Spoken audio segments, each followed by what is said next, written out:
Welcome to Late Night with Zod and PB, with PB coming in shortly. And tonight we got some good topics to talk about. A few interesting things, some unexpected trailers, some wacky shenanigans, some funny stories from the good folks in Congress, and the normal BS that we talk about here in the late night hour.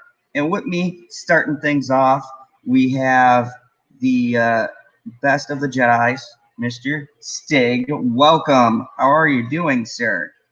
Doing quite well, and glad to be back. Long time no see and all that. Been very busy, but Yeah, I'm I've here heard. now until I fall asleep. but I've heard I your hope I Jedi can. skills are in mad demand. Oh, I've been helping Mary with her pre-recordings. She's going on vacation, so for a long time, so I had to pre-record a lot of stuff. So I've been helping out a bit. Oh my goodness, I hear those vacations are nice. I like to go on one day. I hear it's a fun thing. It's relaxing. Yeah, I'm more of a hobbit at heart, so I'm just happy with a quiet evening and a book, to be honest. You Oh, know, it worked for Bilbo until that giant adventure. yeah, that was an unexpected journey, I think. Oh, the puns are real. And of course, let's see, we have Tommy here with us in chat. I know that because of the wacky YouTube system, it takes a while for people to get the notifications and start popping in. So, welcome, Tommy. Congrats on being the first one here. If I had prizes, you would get one. So, Glad to see you, Tommy. and we're going to be talking about some interesting stuff tonight. And I was perusing around because normally sometimes I get my chats like earlier in the day. The topics. There's sometimes you guys send me stuff, and I'm like, ooh, this looks like some fun to talk about.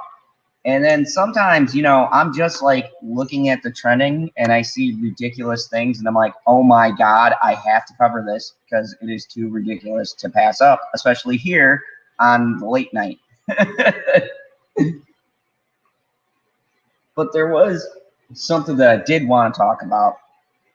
You know, um, Here on the late night, I just want to say as a small disclaimer, we have a good fun. We have a random shenanigans that happen here, but I just want people to know that everything is in good fun. We might pick on each other. We might, say some things to the chat, but just know here on my channel, I have designed the late night talks so that everyone can sit here, have a good time, and listen to us BS about some stuff that may or may not be important.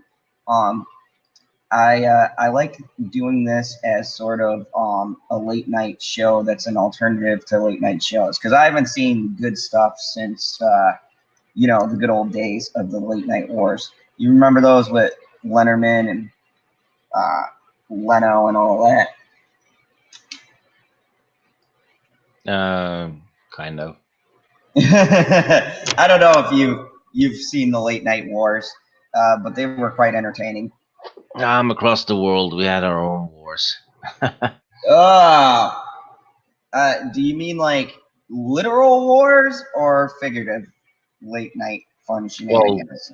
we haven't had literal wars in 70 years, though. But still,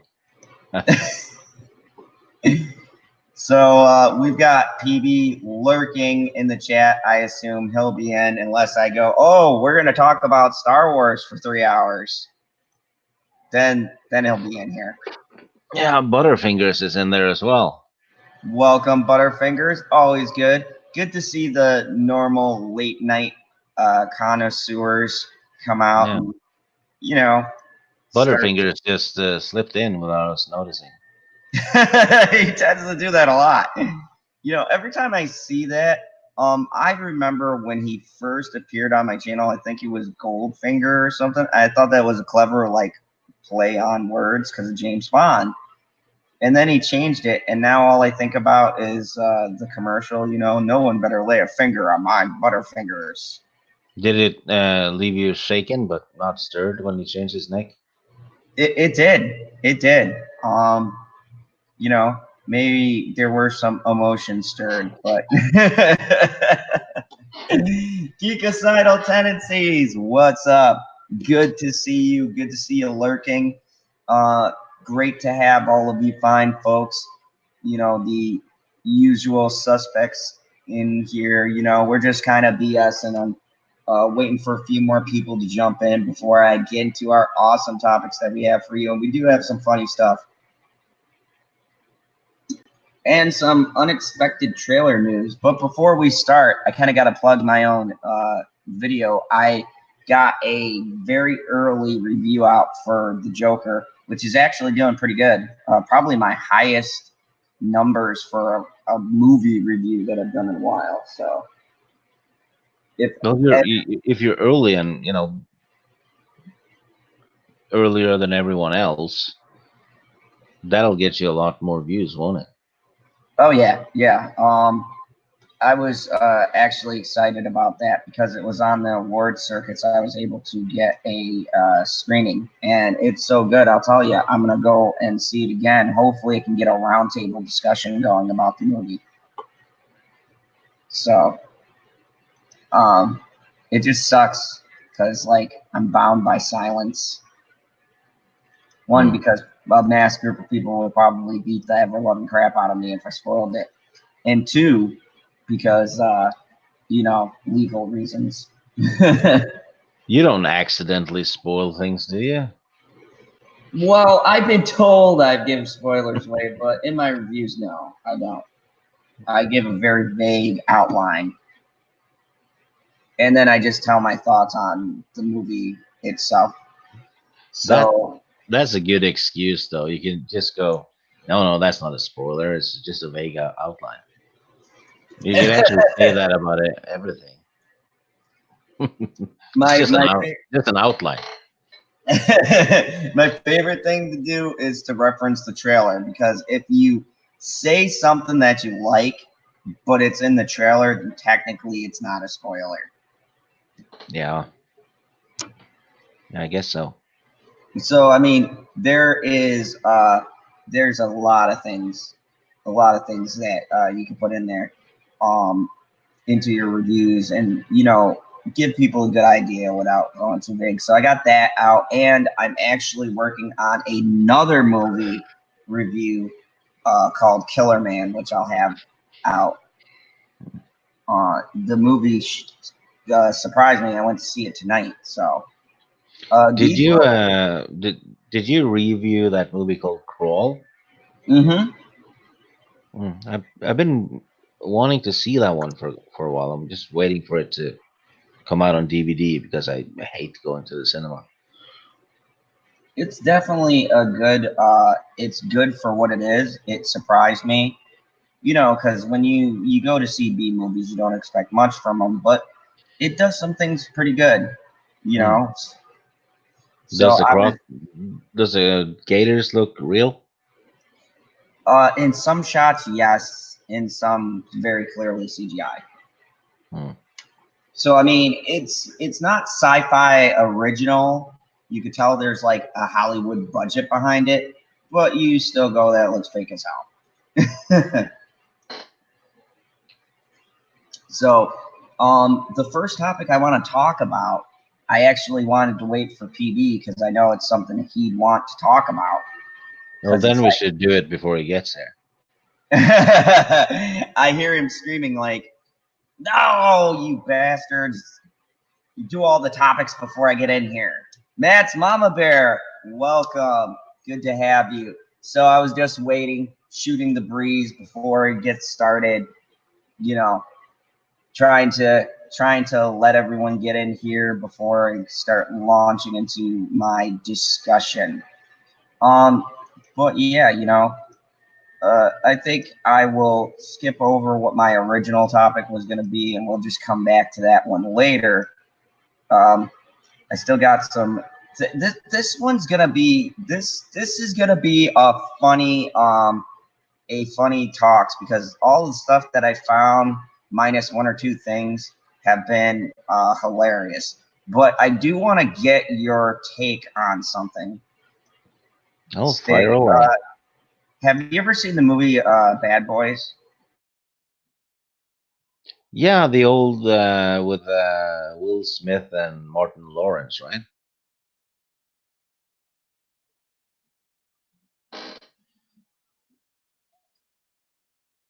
Hello?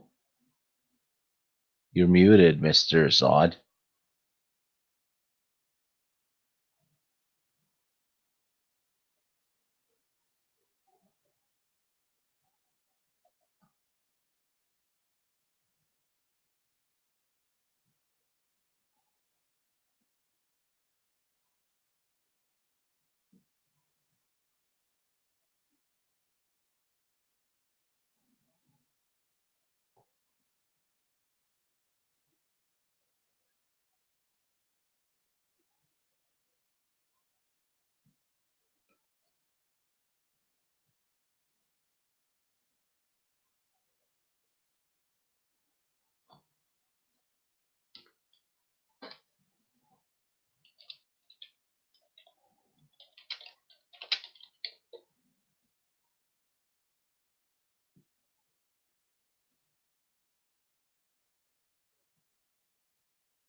Hello. Hello there. Yeah. So my yard kicked me out. I'm okay though. I found my way back. Um, yes. So I was saying, did you ever see the movie Bad Boys with Will Smith and Martin Lawrence? Yes, I did. Um, Quite okay. Well, they did you ever watch number two? Probably did, but it's been a long while. Well, after much wait, they are, I guess, making it a trilogy.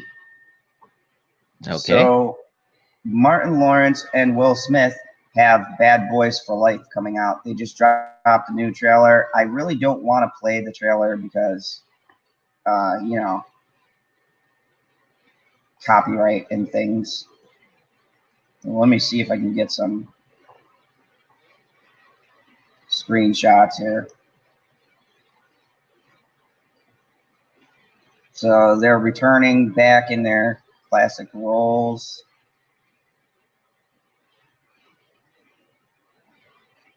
And it's called Bad Boys for Life.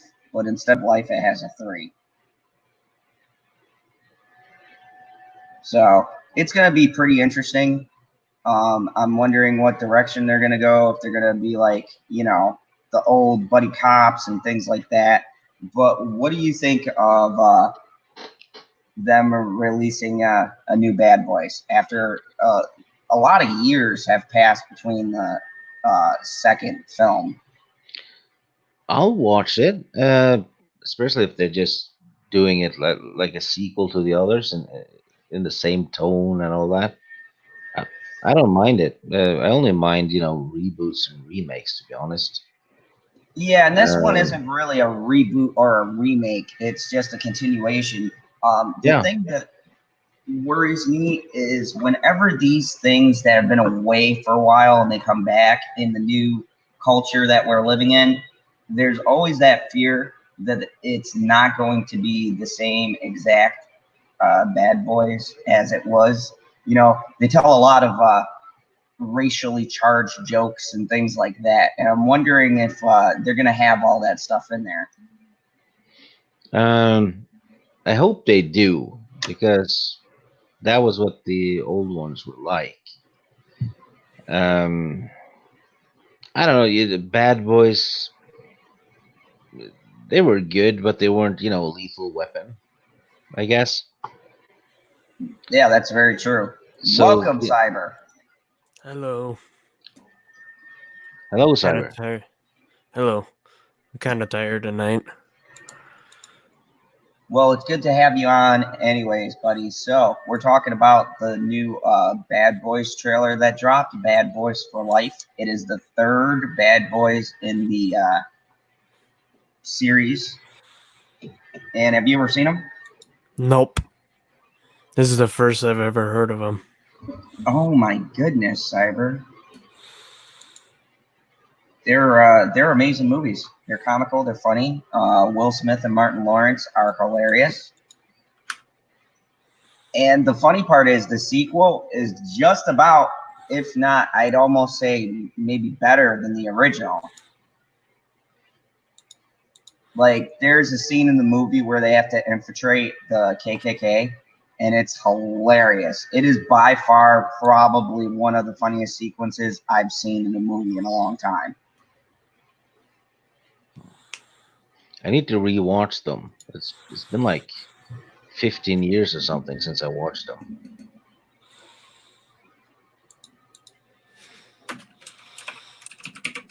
So, I mean, Cyber, would that be something you'd be interested in? Possibly. Oh, definitely go and check them out, man. They're hilarious movies. I think what works is the chemistry between Martin Lawrence and Will Smith. Like, they have a really good back and forth together. You know that as you mentioned, Stig, that Lethal Weapon kind of chemistry. The two cops, one's kind of rogue, and the other one is, I don't know if you'd really call him level-headed, but more level-headed than the other one. Yeah. Yeah. I want to watch it. It's not like I have to watch it right away, but I'd rather watch that than yet another superhero movie. To be honest, I'm getting tired of them. Yeah, the superhero buzz, that seems to be, I wouldn't say dying down, but I don't even know if you could say slowing down given what Spider-Man did. But, that's Marvel and Disney's evil empire. So yeah, I mean, I caught the trend, and I was like, I didn't even know they were making a third movie. I had heard like after Bad Boys 2 came out and it did relatively good, I had heard like, yeah, we're gonna make a third one. But the weird part about these movies is they go on hiatus for like ever, and then you hear about it like at a random obscure time, and you're like, well, this is a real odd time to pull out one of these movies. The even the most odd thing about it is the fact that, too, given the climate of entertainment, certain franchises feels weird coming back because it's like, oh, how are they going to do this? Because the movies are very, let's just say, not politically correct in this culture we have going on. They're very offensive. Some people's feelings may get hurt. I'm hoping with the Dave Chappelle stand up that it might start turning the other way soon. Yeah, we need more people though to come out. We need more people like Dave Chappelle to come out and not be scared and tell these jokes and have high critical reviews. Speaking of which, because we could get a little detoured whilst I wait for people. Did you guys see the Rotten Tomatoes score for that? Yeah, it was 0. Did you see what the audience gave it? Probably a lot. 99. That's amazing, though. Yeah, I gotta show this to you. Hold on a second. I'm gonna pull up Rotten Tomatoes and show you guys. I just want you guys to see the gulf between these stupid, asinine critics and what the people feel is good comedy. Because I think that speaks, and it should speak to a lot of these people who think that going this route is going to make the money. I watched it actually last week because SJWs told people they shouldn't watch it, so I watched it immediately on Spike. Um, I wouldn't say it's the best stand-up show I've ever seen. I thought it was funny, but he made more sense than funny. If that makes sense. Yeah, it felt like more of a statement, Yeah, truth bombs. which makes it even all the more relevant. Oh, it's gone up apparently, but yeah, before it was sitting at a 0. Now it's jumped up because I guess the critics are like, "Oh crap, people So are someone starting." wants to be the one critic that gave it thumbs up. Yeah, they're trying to save their thought. They're like, "I always was behind Chappelle." Okay, so look at this, guys. Look at this golf.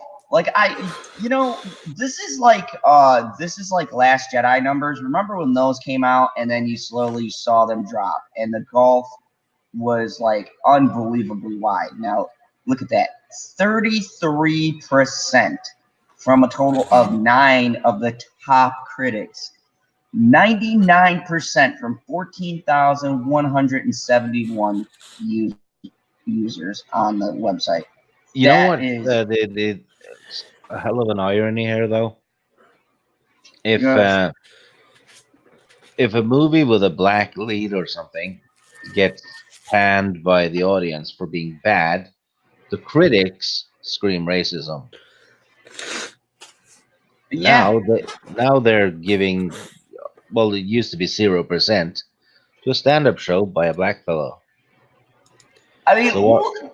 So that why is is that? So why is that not racism? that is that is so astronaut. You know what? Hold on. Yeah, while we talk about this, I want to read some of these because I like reading what the critics have to say because their statements are so stupid that it just makes me chuckle every time I read it because their reasons that they give are so tap dancing around things because they don't want to sound racist, but they want to tell you the facts of how terrible something is and not just come out and say like, yeah, we don't like it because he's telling the truth. God forbid someone tells us the truth. We can't handle it. So here, I'm going to go into top critics. And it's kind of funny because the first critique that I see is from a female. So, of course, she's got a low score.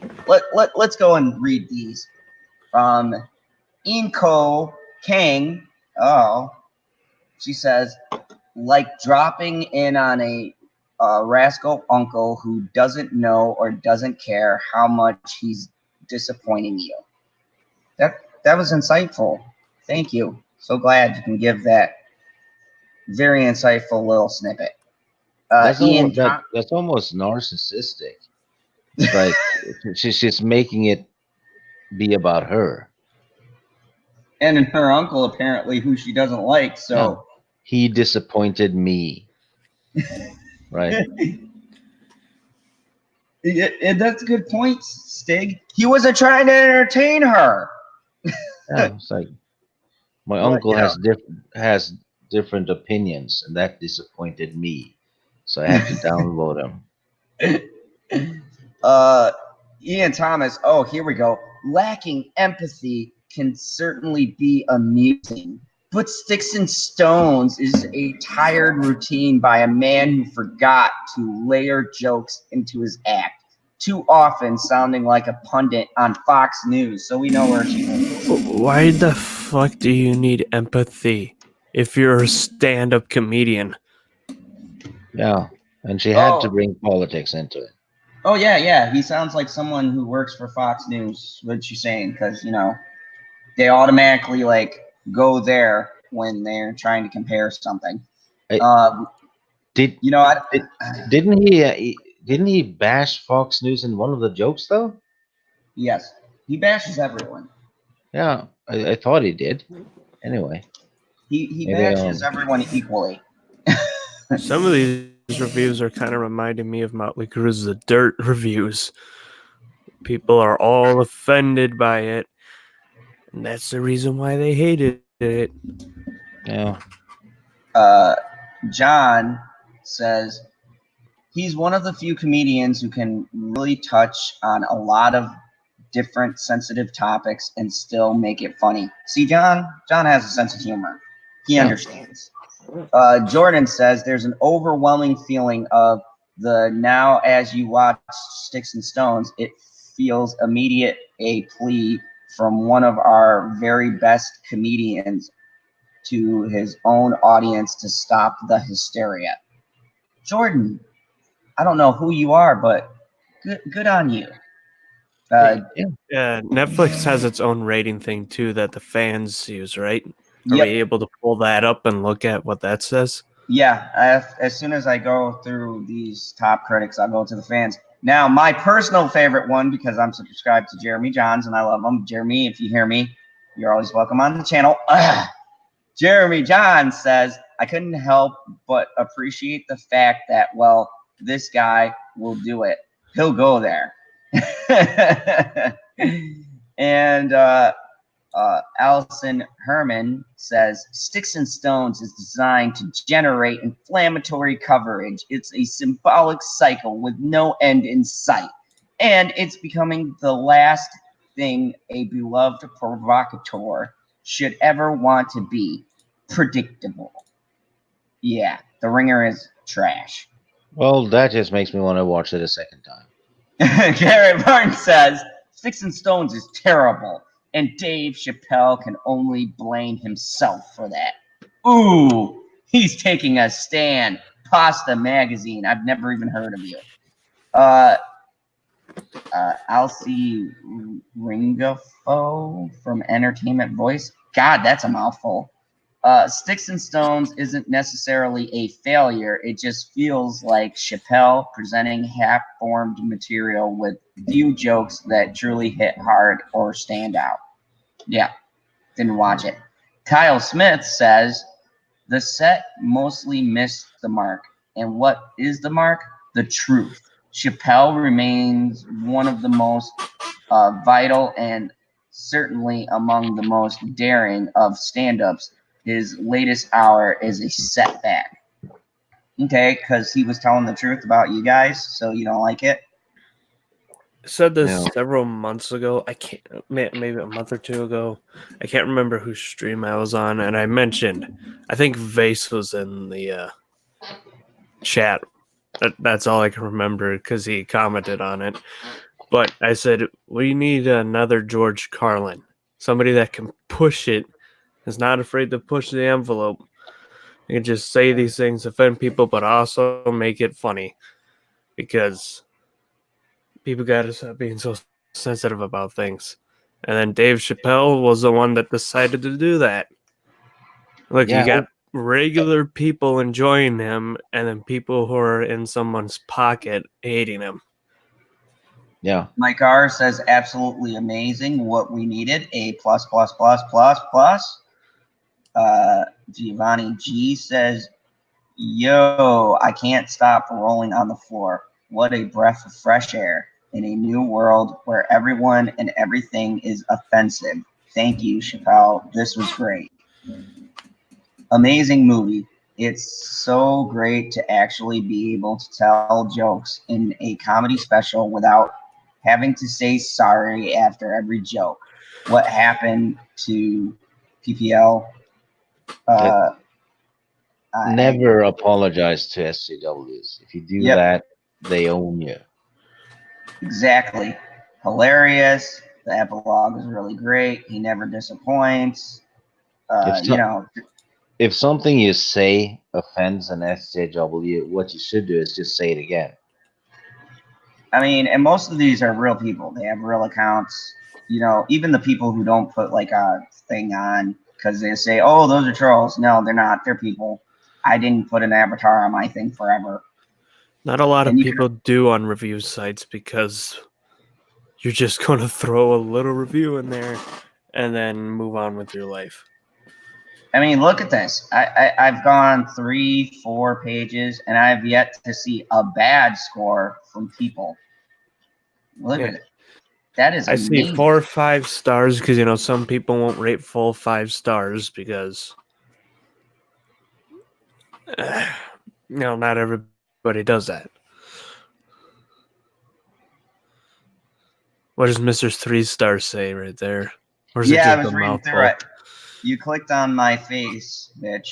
Yeah, that is one way to sum up the special. And so, no matter what be viewing it, I basically made it more popular. Well, personally, it's not as bad as the critics claim it is. But oh boy, it's not really as funny as people hype it up to be. I am reminded of what my friends told me. Comedy is supposed to be offensive because it makes people think, which, in all honesty, is kind of bullshit. Yes, it does make people think, but being offensive for the sake of being offensive, I didn't cut off. Continues on. Yeah. So, yeah, he had some good points. Just because someone downvotes something too doesn't mean that it's necessarily bad. Because I mean, he went down 3. his criticism's better than the actual critics of why he didn't like it. I actually Yeah, enjoy people. I'm like, look, the critics are like, oh, it offended me. I'm like, okay. I like people who add the constructive criticism and why they're thinking that way. Why don't they like it? Well, this is why I don't like it. Yeah, just If you're doing stuff to review things, state your whole points and why you don't like it. Where do you think it could have gone? Where do you think it could have improved? Where do you think it held back? Heck, I still have a good criticism for Endgame, which is it should have been the Ravagers finding Tony because that would have made more sense. Because who else would be drifting around in space at that time? Because they just travel from system to system. and before we get started, I'm going to address some people in the chat. We have It's a Trap Productions. Welcome. We have Wicked Friends Parody Bizarro Productions. We have Butterfingers. He said, hey to the chat. He says, Bree will never live that one down. Thank you very much. That's hilarious. We've got Wookiee Lives Matters and Jamie Vick, who just jumped in. Thank you, everybody who's watching. We were talking about the Dave Chappelle. I brought up the Rotten Tomato score. We were talking about the gulf between the critics and us normal, clear-headed people, which is 33% critical score, which raised because it was sitting at a 0. And it has 33 versus 99%. Holy crap. Never in my life do I see such unbalance, except for Ghostbusters 2016 and, The Last Jedi and that horrid movie Booksmart. Captain Marvel too, I guess. Oh, yeah, Captain Marvel had a pretty huge gulf, too. When it first started. And Solo. Yeah, Solo had a pretty big gulf, too. And with them all trying to hate it and shut it down, I think Jeremy put it best when he says the more you talk about it, the more people are going to see it. And then when the more people see it, the more people will click on it and the more attention it'll get.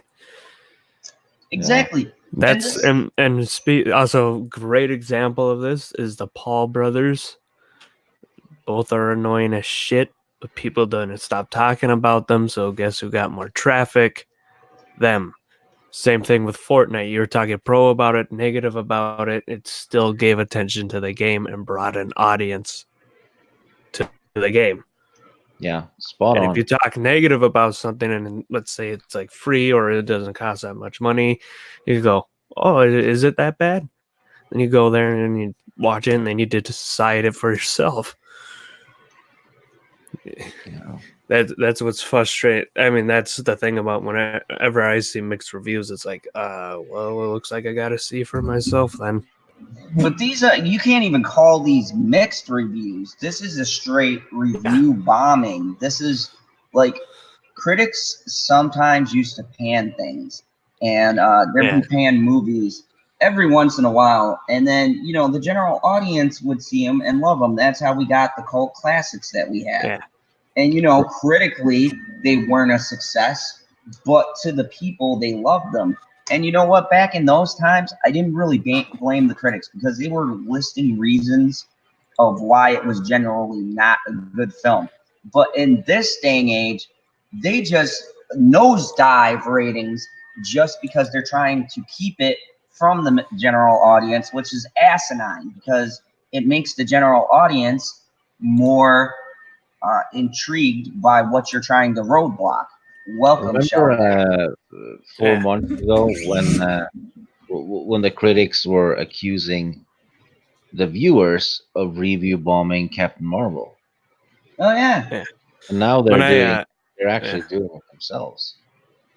They when I mentioned, the mixed reviews, I was just trying to, explain that's how it was for like Fortnite. And actually, it was for a little bit with Captain Marvel until the scores settled down and they stopped deleting everyone's stuff. Yeah, yeah, because they deleted over 50,000 reviews, and my review got deleted twice because I think it was on Sod's channel, and we were trying to post a review. yep, I remember that. Yeah, and then a few days later, my review was gone. Who the hell was I We did watching an that they were experiment. proving that was it they kept doing the bad review, and then they did one good review, and it actually allowed the good review in. Yeah, but Fuck, it I was forgot about it. I think No, maybe I'm I did saying that I'm on trying to. I forget. John Talks. Yeah, I think I was on John Talks and we did that. it's ridiculous because it's like movies are meant, and shows, comedy hours, specials, whatever, they're meant to be subjective, okay? And it's plain facts. Not everyone is going to like the same things, but the worst thing to do is to suppress opinions and suppress people's voices, because at that point, you're not letting the people choose. You're just saying this is what you're going to like. This is what you're going to accept because we deem it appropriate and socially acceptable. And I mean, it's disgusting. And this is not only just a fear for these big movies. Uh, you know, this is a fear that should be for everybody who has an opinion. It's why I do these late night talks and let you guys talk it out. It's why I believe in the chat having good conversation. Welcome, Second Street Marvel. It's because you know these people are literally not even trying to hide the fact that they're trying to silence opinions or trying to get rid of products that are controversial because they want a freaking utopic world. And you know what? We're humans. You're never going to get it. We like laughing at maybe some shit that shouldn't be laughed at. We like violent movies. Hell, sometimes we like those good old fashioned cop movies where things don't make sense and stuff is blowing up and you have generic villains and beautiful women. I mean, we like those kinds of things. You can't strip them from people. I mean, it's the same thing with even like a product like Star Wars. I wouldn't consider that really edgy. They did some pretty pretty on the line stuff like cutting people's hands off and things like that. I mean, Revenge of the Sith. You have Anakin killing kids, and there's a kid being gunned down in front of Jimmy Smith's character. Yep. And then you have Anakin burning alive after losing both legs and an arm. That's pretty grim. Yeah, and here's the thing, though. It's for the sake of storytelling and to depict war, right? And how ugly it gets, and what the setup was, and that, how things came to be the way that they were. And, these people don't get that there are some stories that just need to be told. You just need to let these people tell their stories. You need to let these people make their jokes. It's stupid and asinine, and I hate it. But you know, anyways, I'm gonna move it along. We'll go to something that's hilarious. I love when I see things like this. And this is, I don't like to get very political, though politics are funny. So, I'm gonna mock them. But Fair enough. we have here Democratic candidates, and they're talking about climate control. So everyone's big pitch is, I guess, apparently going towards what they always go towards when they don't have shit to talk about, is climate control. And they had a climate town hall. 10 Democrats 10 Democratic presidential candidates took the stage for an unprecedented CNN town hall event on the climate change crisis. And here they took some lovely pictures right here. It's what we're trying to say. This is the Jersey Senator Cory Brooks was there. Fight against the climate control, he says. They just aren't looking at the facts. There's facts, people. Facts that the climate is changing. Oh, and look at this. Absolutely, yes. I will ban offshore drilling and get rid of all of those jobs, said Senator Cory Brooks. Here's my thing. They try to scare us with this stuff all the time. But I've come to accept the fact that it might be humanity's end. So I don't care. I don't care. They always try to go like, "Oh, we're all going to die." I'm like, I'm ready. I'm ready to die. It's our time's up. Time is up. Well, here's the thing, though. It's the freaking weather. You can't. It's stupid to think that you can say that you can control what the weather is going to do. Yeah. And there's this thing though too.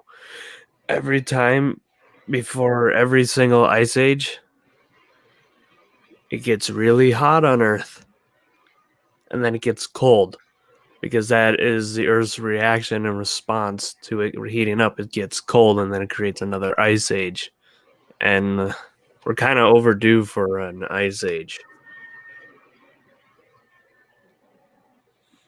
Well, and up until I'd recently, elaborate into this more, but my brain still is half asleep. Up until recently, it was pretty much, well, it was a complete fact that climate was controlled by solar storms. That's what causes the climate. The sun. Pollution and all that can certainly do something, but it doesn't control the climate.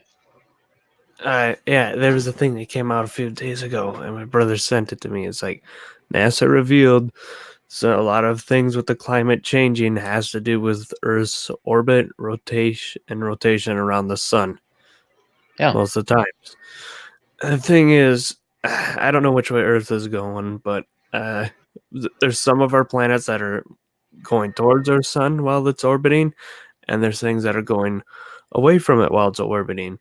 I know the moon is going away from Earth in its orbit. So, I mean, if Earth is going closer to the sun, then yeah, it's going to get hot. And then there's the fact of the Gregorian calendar is not 100% synced up with the seasons.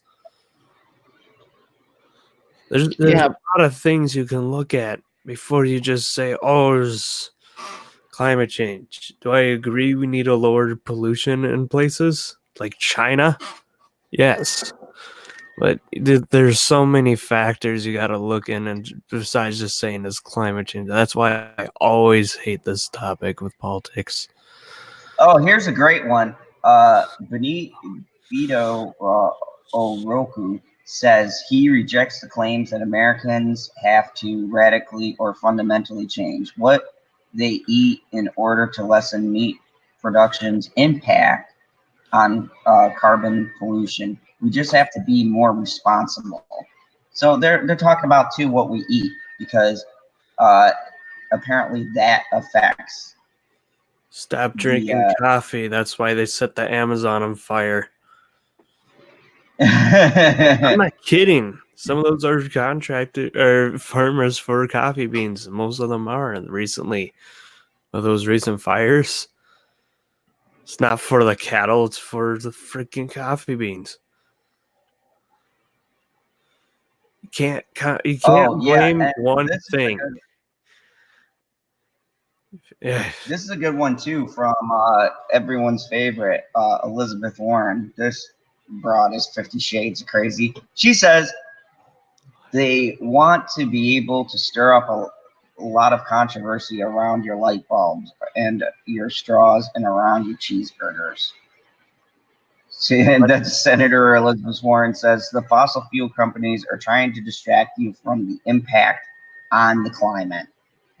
What? What are you talking about? So that's why ExxonMobil owns killed people. I'm sorry. That's a conspiracy we don't want to be considered. But ExxonMobil has so many alternative fuel plans, but the thing is they buy people who are trying to find ways for alternative fuel. They'll, buy them. And there's several other oil companies do the same thing. They'll buy them, So then if it goes out, guess who gets all the money with the new alternative fuel resource? The oil company. What's up, Stevie J? So I don't think they would try to lie to you. They have backup plans. Hold on. What is up? How is everyone? We're looking at our new Democratic candidates. They look like winners, and they're talking about climate change and how we're being distracted by cheeseburgers while the companies spew pollution in the air. I don't think they eat a lot of cheeseburgers in China. Matt, finish. Does this tie into the cow farts as well? Does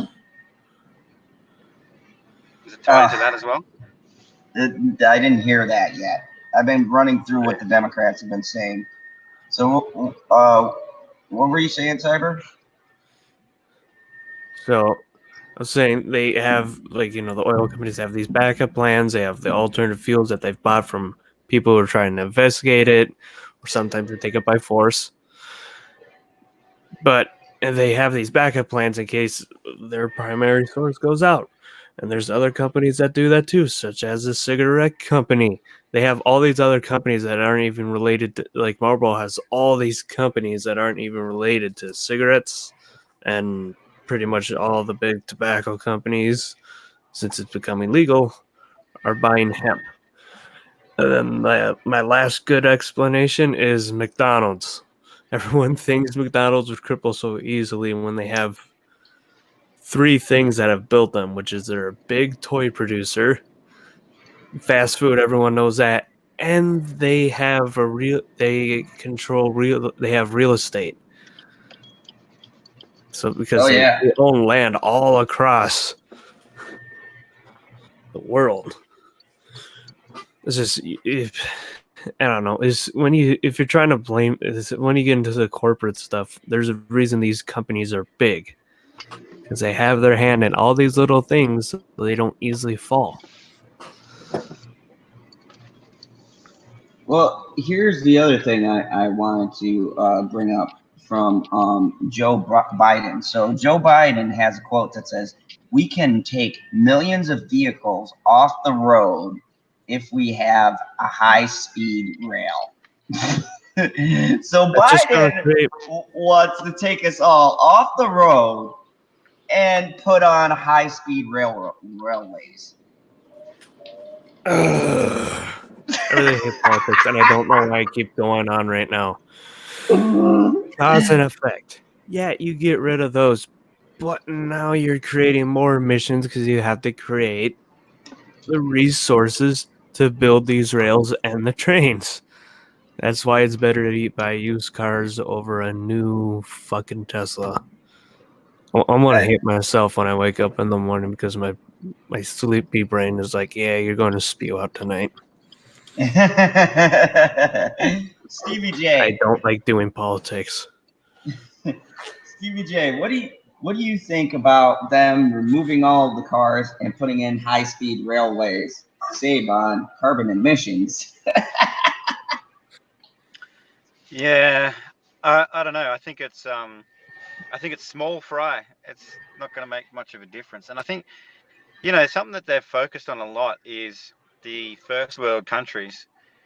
And even if every initiative they've got in their minds at the moment it was implemented 100%, you're still only going to reduce the overall emissions by something like let's say 0.5%, when China and India and countries like that are going to continue to pump out the most percentage of pollution into the world. So I think they need to try and either move their focus to those countries or, I don't know, lobby the fuel companies some more to allow renewable energy vehicles to be used and created. Because I mean, as we all know, there's been many designs and inventions over the years that fuel companies just buy off or kill off, so that they don't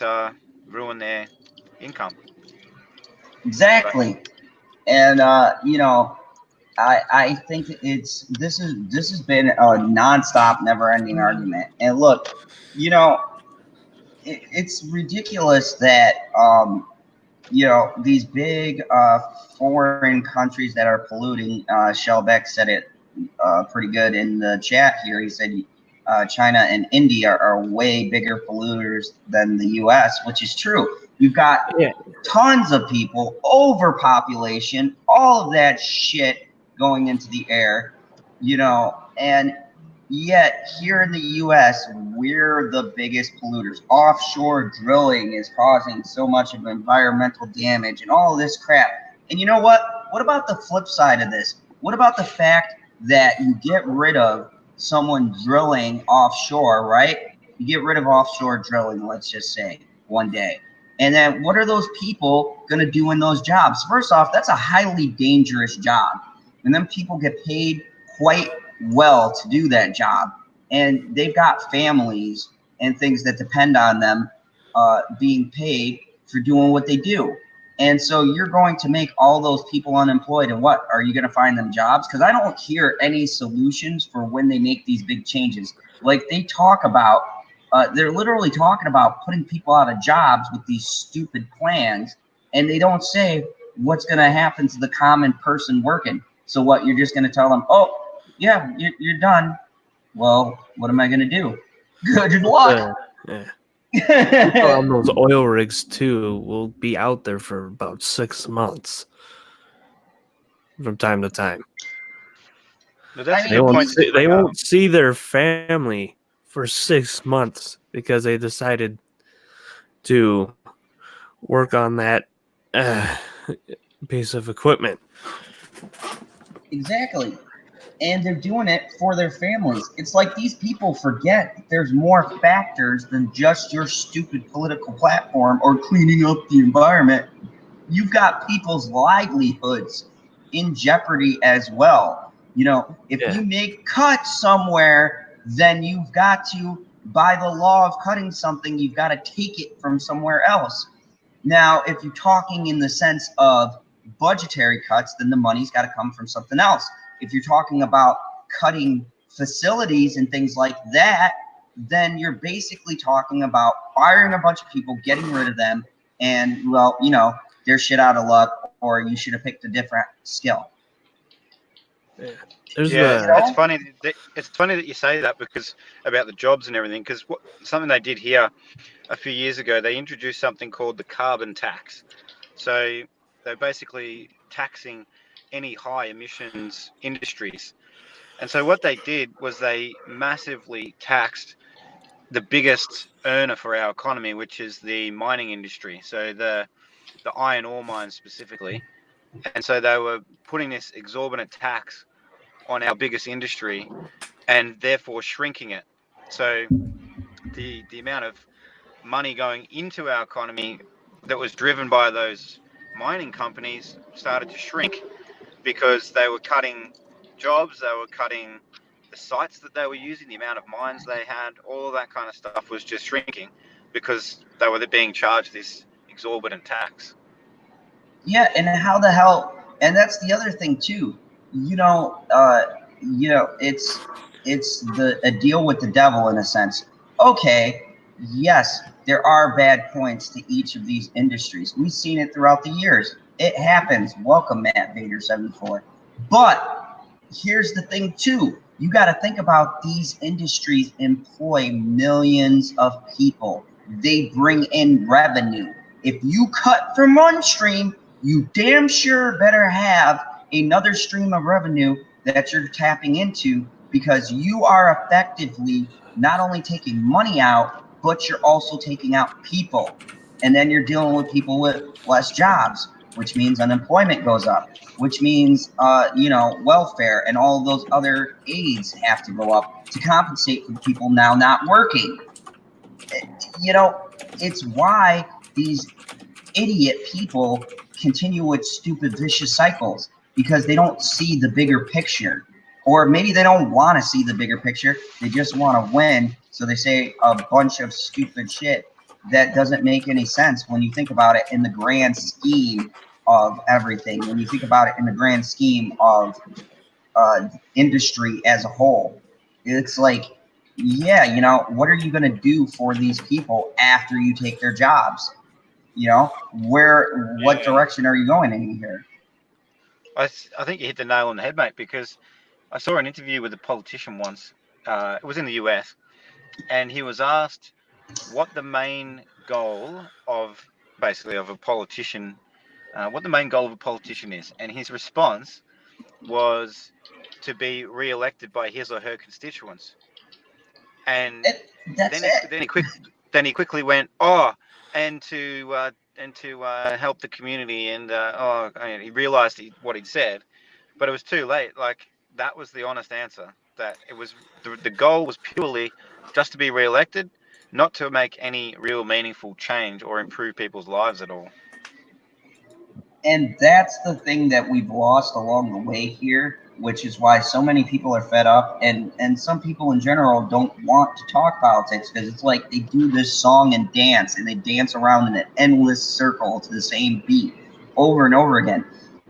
There's a saying that if you don't study history, you're doomed to repeat the same mistakes, right? So it's like these people, they're seeing a bad choice, they're making the bad choice, and then they do it the next election season, they go right back around and do the same terrible fucking choice.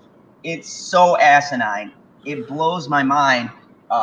And it's funny that the people who are normal everyday people like us, or the constituents as they would put it, we can sit here and talk about it and come up with logical things. I heard Husky say a bunch of logical things, right? And he's not running on a platform, but yet what he was saying makes sense to me.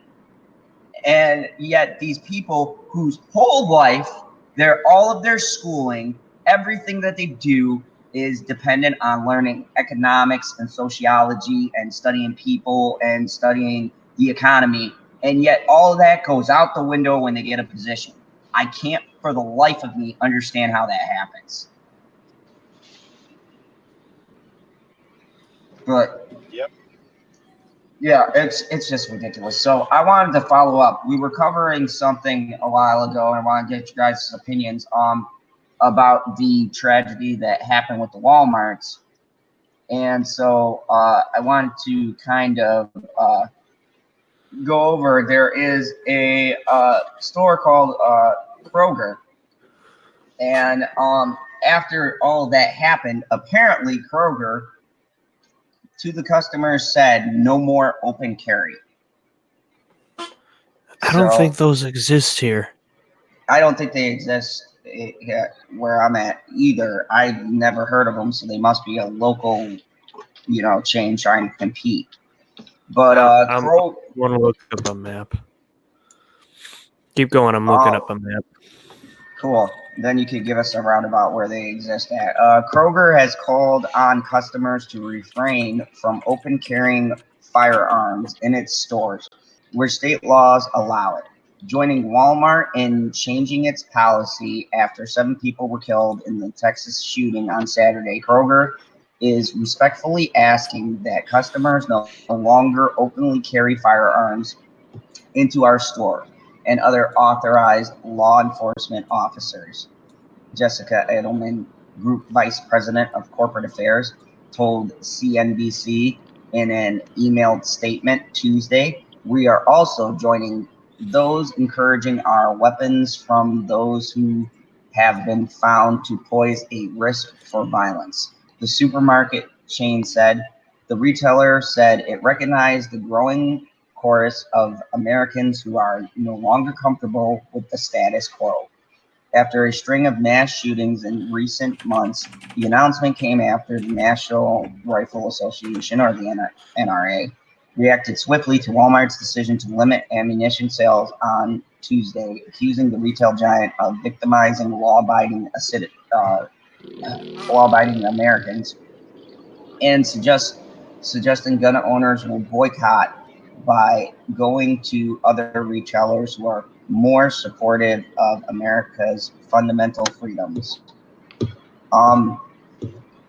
Yeah, so that's pretty much it. But so this is always an interesting topic to discuss because this is an instance where I actually see both sides of the argument.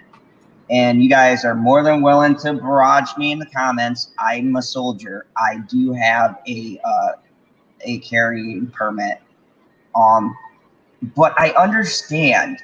I understand from a certain point when you have a tragedy that happens, and if it's in the state where it happened, where people want immediate and swift reaction. So yeah. Cyber, what'd you pull up for us? Well, it's not a map because the maps were kind of iffy, but this one has them each labeled. I'm going to drop a link in the thing in the description in the chat so people can take a look for themselves. All right, there you go. But according to this, it looks like the stores exist in California, Ohio, Colorado. Is that Pennsylvania, PA, Texas, Georgia, Indiana, Kentucky, Washington, Tennessee, North Carolina, Kansas, Arizona, Virginia, is that Michigan or Missouri? Sometimes I forget with some of them, but yeah, it seems more of the South.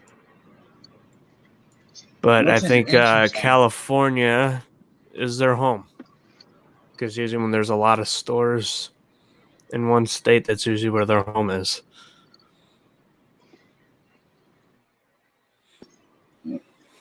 Okie dokie, and we lost Stig. Have a good night, Stig. This is funny right here. This is funny right here, though. But watch. Midwestern. That's interesting considering there's not really any in the Midwest. That is otherwise I'd see like otherwise I'd see the Dakotas, Iowa, Wisconsin, Nebraska. No, I don't see those ones. No, I don't see that at all. I've never heard of it here in Wisconsin. No. And here's the thing. Welcome, Terrell. It's good to have you in the chat. So here's the thing. Oh, that's where it's headquartered, is Cincinnati. okay, so Matt Vader has shed some light on this. He says, depends on location. He said Kroger also called Smith's and uh, Fred Meyer. So I have seen Fred Meyer. I've seen either. Yeah, I've seen Fred Meyer before. Um, Yeah. so here's the interesting thing about this topic and why I wanted to tackle it with you guys, because the gun issue is so touchy, and you could honestly see both points of views. And I say F the politics, okay? I don't like the political stance because it's just posturing from them. But from normal people, it's interesting to get responses and to see how truly, like, on this issue, people do truly split. So, Cyber, let me get your feelings first. What do you think about uh, their stance and what's going on with this, especially considering what happened with Walmart? I'll give you my stance. I will tell you, I am a pro gun. I don't care. I'm open about that. I'm not, afraid, terrified of guns because I fired them. But my stance goes back to something very important in history. Everyone knows about Jesse James, right? Mm-hmm. All right. So, and my brain's fried.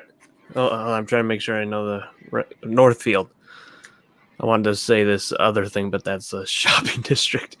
So, in Northfield, Minnesota, they came there. They were ready to, start robbing the banks and stuff. What they weren't prepared for, though, was that every citizen was armed and was waiting for. They were waiting for them, so they opened fire on them. So they retreated. That's what stopped Jesse James and his bandits. Then they started slowing down after that, and then eventually they retired, and then he was assassinated.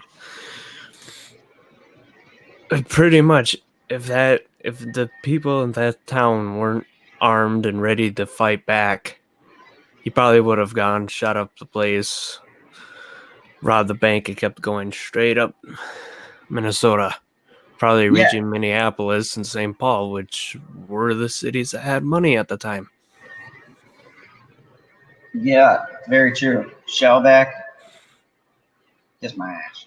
Anyways, Yeah, I always look at history because people always want you to forget the past. I'm like, don't forget the past because there's a reason it happened, and so we don't repeat it again. exactly. So, I mean, that is a very good point. I mean, historically, there's always been a precedent for good it's done, and a lot of people can go to these tragedies and stuff like that, and I mean, the shootings have upped a bit, but at the same time, too, how many have been prevented in certain states and certain stores because of the fact that they know people can carry? That's the other coin of it. They won't mention that. I had a couple friends show me this one where this guy pulled out a gun against a convenience store clerk, but then the other customers were behind that guy and pulled out a gun on him. Yeah, I mean, there's a lot of those stories. There is a lot of those stories. Hello, Terrence. Good to see ya. Good to see you. And let's get Stevie. Stevie, what do you feel about this?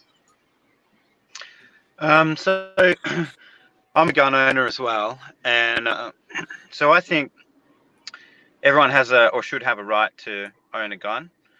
But I also think that people are more the problem than guns. So I mean, to me, it's about the background checks being right and those kind of licensing rules being in place. Over here, we've got pretty strict gun laws. For me, I didn't have any issue getting one, but you do have to go through a fair bit. You have to do training courses, and you have to sit a license test, and you have to register all of your firearms and everything like that. But that said, once that's all done, there's not much else you need to do really. But you certainly, no one's allowed to carry any weapons in the street. That's for sure. Only law enforcement, nobody else. As a citizen, you can't be walking down the street with any firearm. So for me, I guess it's a little different here. We haven't really had any mass shootings, but my overall kind of theory on it is that it's about their accessibility. So bad people will always find a way to do bad things. So they're not going to probably use a registered or legal firearm. They're going to use a black market one, or something that they stole, or something like that. So part of it is that, I guess, if you up the laws and have less of the guns available or less accessible, then that would reduce some of it. But at the end of the day, people that are evil or that are wanting to do bad things will find a way. That's my take on it. Well, yeah, a great example is the UK banned guns. Okay, oh nope, the stabbing rate, the amount of people getting stabbed in the street went up. Okay, so then now they have a knife ban, and they had this is what's funny, because they had bins for people to throw knives in, stuff, so they could collect them. Yeah, they opened up a bin one day and it was stolen by, well, who did you guess? The people that were using them to kill other people. Yeah, and this goes back to the days of ancient man, where the first man clubbed the first one over the head, with a stick. You can't get rid of human nature; it's always there. But at the same time, you can't, you can't leave yourself open to be a victim either. So I think it's more of, the fight is not so much of whether guns are bad or not, because anything that's considered a tool or operated by a person can go one way or the other.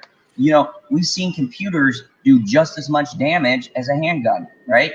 On a computer, you can steal someone's identity. You can take their cards, their information, their livelihood. You can drain accounts. You can do all sorts of crazy stuff if you're really good with the tech. How is that any different than being able to shoot someone? You're essentially still ruining their life. So, I mean, anything, when you look at it, could be used against someone else if you have the mind for it. Yeah.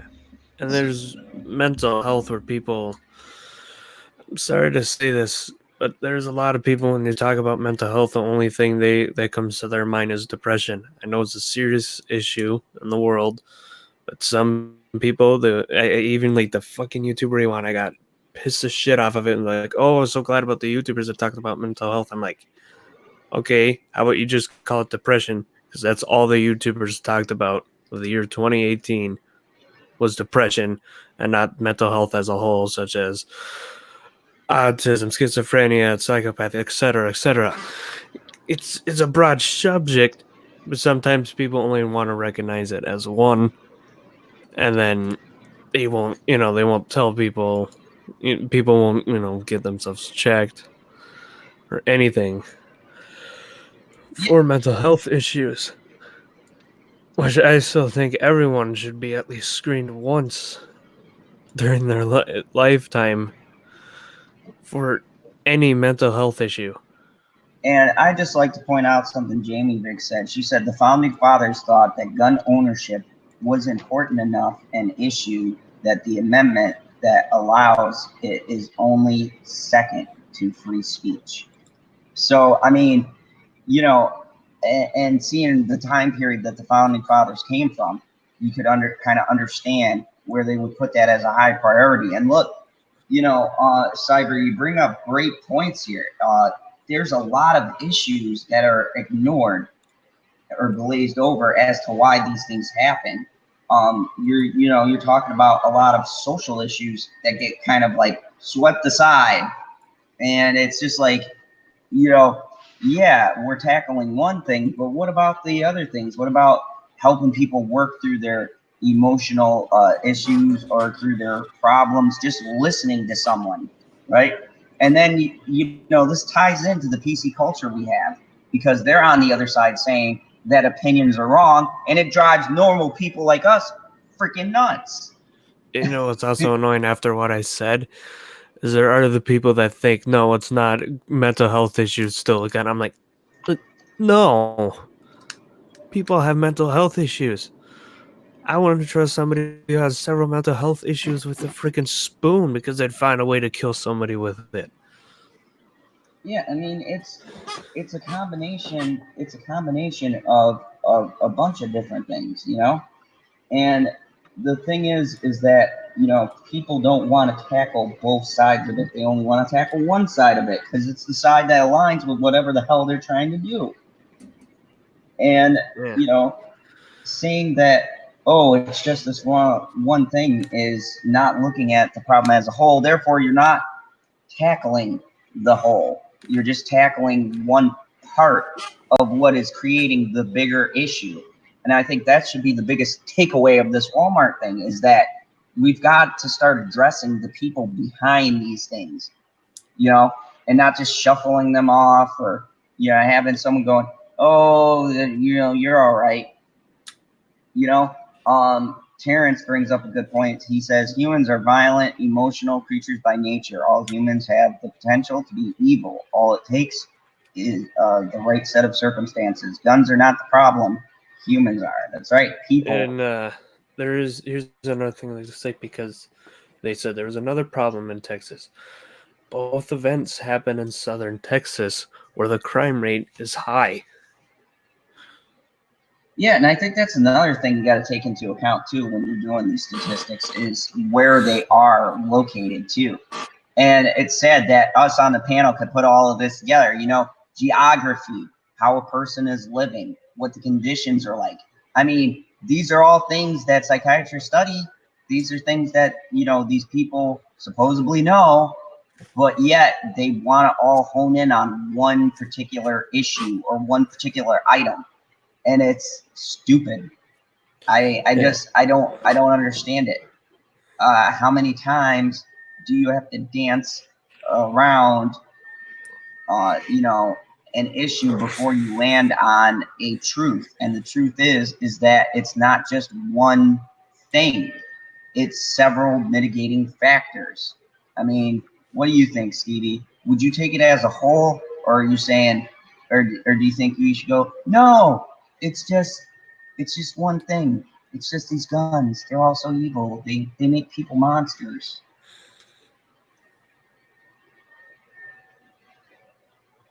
Is he awake? Oh no, we've lost Stevie to the dingoes. Oh god. Stevie, click your blinker twice if you could hear us. Oh gosh. I hope he's okay. The kangaroos might have got him. But yeah, I mean, Cyber, I'm glad that you brought up those points because there are a lot of things that people don't want to either they don't want to acknowledge or you know I don't know. Yeah. I don't know. Yeah, there and before you get, and I will say this to anyone, before you get outraged or upset out at anything, and before you comment, stop for a second, take a seat back, look around. If you know people from both sides and stuff that you can talk to them. Get what their stance is, why they believe that. Get the other side, get their stance, why they believe that. I will say my senior year in school is when I did the most talking to people on both sides, teachers, students, why they thought that way, and that's how I formed my own ideas. Because it's not a one-sided story. It never is a one-sided story. There's always two sides, and there's more that can be built up upon it. Yeah, there's always two sides to every story. There's more things to talk about. And I think that's the biggest thing. And that's the thing here on the channel is what we're doing. We're talking about these things from all angles. And yeah, sometimes we take a satirical view at certain things and we have our funny stories. But the thing is that no one looks at these things from two sides anymore. They look at them from one tunnel vision view, one obscured side, instead of stepping back and looking at it from both angles. You know, they just want to blame something, so they blame the easiest thing that there is to blame, and they don't try to step back and see the whole scope of everything. So, I mean, it's ridiculous. And we got Stevie back. Yeah, cheers. There's something dropped out there. Yeah. We thought the dingoes got you, man. No, I pushed him away this time. So we were talking about it, and Husky brought up some great points. And now, Stevie, we were talking about all of the facts that, you know, there's where you live, who you are, and things like that. And, you know, that people get tunnel vision when they're tackling these issues. They want to blame, they want one thing to blame. And I think in order to fix a problem, you've got to see all of the angles and then figure out the best approach. Sometimes it's not the most obvious thing or the easiest. Yeah, for sure. I mean, anytime with almost any issue, if you look at it just with tunnel vision, you're not going to come out with the right answer to the problem. So, and you know, especially with something as important as this, you got to really look at it from all sides. Otherwise, you're just going to come up wrong with the wrong decision every time. And it's one of those things, I suppose, this whole debate is you're never going to please everyone, because there's like a spectrum of people on both sides of the argument that won't be happy if, say, for example, all these guns are banned or there's, you know, real restrictions put in place or something like that. There'll be people that are upset, and rightly so. And on the same token, if nothing's done, then there'll be people that are upset as well. So you've got to try to look at the core issues surrounding it and not listen essentially to what every person on that spectrum is saying. Look at the core issues, the core problems and causes of the problem, and look at those holistically, not just looking down one tunnel visioned view and then deciding based on that. Like, and for example, just choosing the most popular view was not the way to go either, because just because an idea is popular doesn't mean that it'll work. And I like what Geekicidal Tendency says. He says 3 sides to a story: his story, her story, and the truth. He nailed it right there. And Tommy said he thought he had heard, about a guy that had his legally owned gun on him, and some whack job went to shoot something up, and he stopped him. Yeah. Here's another thing with the way I think like this. You got to kind of look at the world like a mechanic or an engineer, you know, people in these professions. Because a mechanic, if there's a problem on a car, they'll try to look at all the solutions they can tackle it.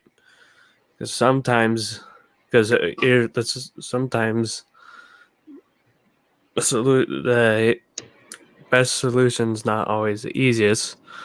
And sometimes the easiest solution can be the best solution. It's just you got to really look at it, because let's say the problem's here, you dismantle half the engine to fix it when you just needed to move this one thing to fix it, and just have enough patience. There's been a couple, because my brother's a mechanic. He's shown me a couple. I don't freaking remember any of them, but he's shown me several ways to do a couple things, and he said there's 2 ways to do it. And as always, sometimes it can be different depending on the tools you have. Yeah, and I think Yeah, that's great. That's a great point. Like, you can use different methods. You don't always have to use the same one. If one method is failing, you can switch up your approach and try something different. But these people, they don't want to try anything different. They want to beat the same issue, the same argument, because it's election time, and this is the hot topic. So I'm going to run with it. But you don't hear any solutions to a problem. You just hear them saying it's a problem. And here's another thing. A lot of people like to say it's a problem, but yet I don't hear any solutions to your problem. You're just saying, oh, well, okay, if you have this problem, give me a good solution besides we're going to take this drastic measure and we don't know how it's going to turn out. I mean, what are you doing in the mental health care field? What are you doing to address people who maybe have a different kind of background, so they're forced into a rough lifestyle? I mean, there's all sorts of different things. What are you doing for that? But it's never that. So It took 1,000 attempts to get the standard light bulb. And he didn't do it just because he's like, oh, let me grab these couple things because I know they'll work. No, man. He went from like coconut husk and grabbed all these different things. I know Edison had his team and stuff. He gets all the credit because that's how it happened. But they went all through these different things, even things they knew that would burn quickly because they wanted to see what would work, what didn't work, how long it would work. There's just so much stuff until they found their final solution with the one that lasted about 30 days. And I think it really speaks to the culture that we're always talking about, this SJ for me culture that we've developed. And here's the thing, they don't want to find something that's going to take a long time. They want a quick fix. They want to fix everything now, and they don't want to address the problem and do a deep dive. They just want to, they want to start on something and it to be solved right away. And that's not how it works. You got to do trial and error. You got to try a few different things before you just go to something drastic, or you gotta work the problem. No one wants to work the issue. They just want to get one answer and say, okay, let's call it a day. We solved it. Violence is gone. The world's happy. You can trollop through the tulips now. Yay! Yeah. You'll fall many times before you pick yourself up. But also, that very idea of trying to please the SJWs is just a futile endeavor, because even if you capitulated to what they wanted today, tomorrow they'll want something different, something more. They'll never be satisfied because they're actually it's so ingrained in them to have that poor me attitude that they're going to find an issue with anything. So no matter what they're asking for today, if that's satisfied, they'll be asking for something else and something more tomorrow. Highlight that. Yeah, highlight that one. Jamie Vick brings up a very poignant point here and says, a gun is only a tool, like a knife, a hammer, a hardened toothbrush, a hardened rolled up magazine, a nail gun, knitting needles, etc. Yeah, going through, anyone who's gone through the gun safety classes, my teacher so many times, he'd grab it and say, this is not a toy, it's not a weapon, this is a tool. What you do with tools is you treat them with respect. And because he said you want to go in the woods room and start just, playing with all the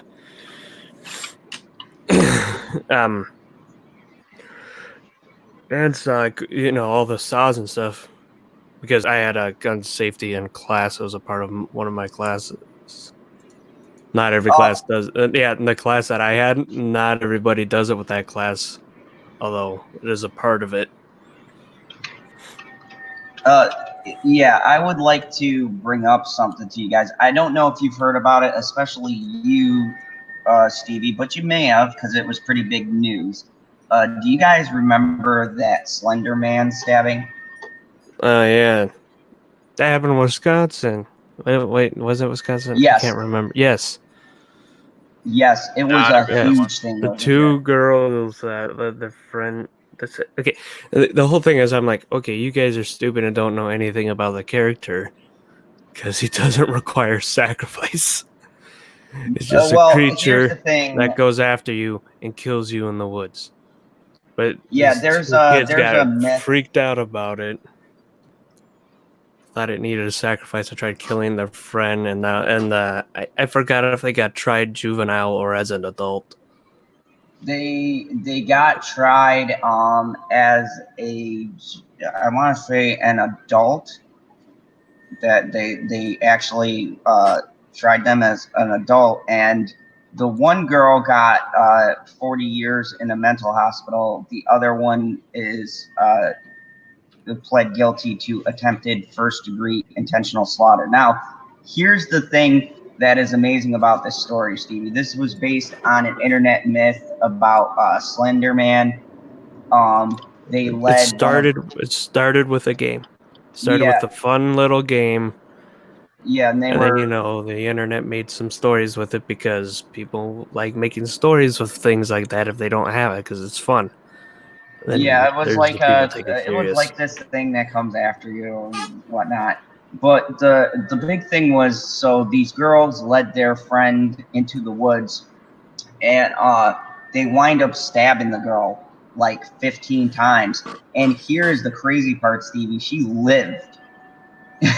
She lived through that. It was horrendous. Holy And now here's shit. the even crazier thing about this story is that one of the girls knew that her friend was mentally ill when she had done this, and the friend, when I did more research, I watched a documentary on HBO about it, and I was following the story, and the girl had a history of mental illness.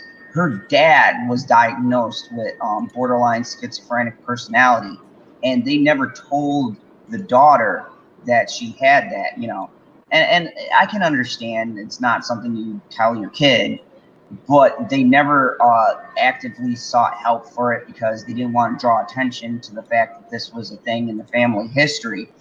And so this other girl basically connived this girl to lure, the other friend into the woods where they performed this. And um, this proves to what we've been saying.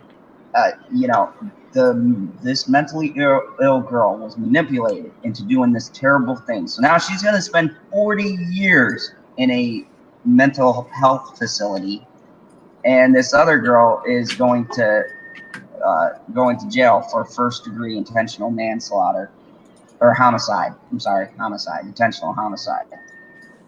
So I So mean,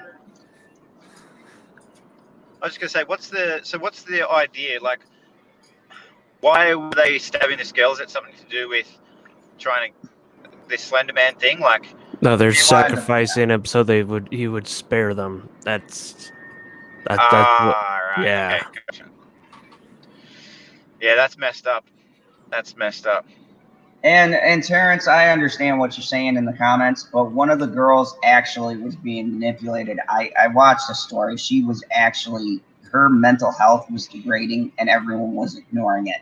So I do place blame on one of them. The other one, however, was actually clinically diagnosed. That's why she's getting 40 years. She was diagnosed with a borderline personality and schizophrenia, like worse than what her dad was diagnosed with. And as a matter of fact, her dad was like broken down. Like the family blames themselves, which, as a parent, you tend to do that stuff. But I mean, and this proves into the point with the gun control issue is that these were people, they didn't use guns, but they used a knife, and they stabbed this innocent girl 15 times off of a myth on the internet. So That's I crazy mean, that she survived. yeah, I the think that one's craziest part crazy. is that, You didn't hear the Jamie Kloss story that happened earlier this year. I mean, I don't want to get too sidetracked, but what was that about? Yeah. Well, she went missing for several months, and people were predicting she was dead until she escaped the psychotic. Because the guy kidnapped her. He's crazy. Like he even Oh, shaved his head. So yeah, right. Okay, so here's the whole story. They came to the house she was missing. The parents were murdered. And she was gone for several months, so everyone thought she was gone until she escaped, and these people found her, so then they took her and held her and kept her safe from the authorities, and then they looked for the guy. The dude was, if you really look at it, the guy was psychotic. He shaved his head so then they wouldn't have hair. He did a lot of things to cover his tracks. I'm pretty sure if she didn't manage to find a way to escape, he would have gotten away with it. Yeah, that's crazy. Yeah, there's a lot more to it. But I remember thinking when she was gone, I'm like, she's dead, and then all of a sudden they said they found her alive. Sadly, she's without her parents now. She has family members watching over her now, but yeah. This goes back, that dude was psychotic and he had it all planned.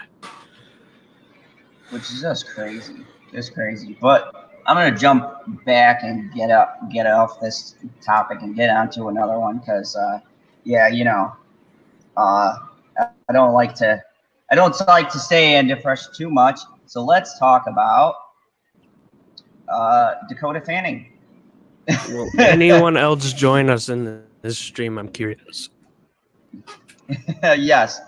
PB should be moseying on in here. We should have a couple of other people. There's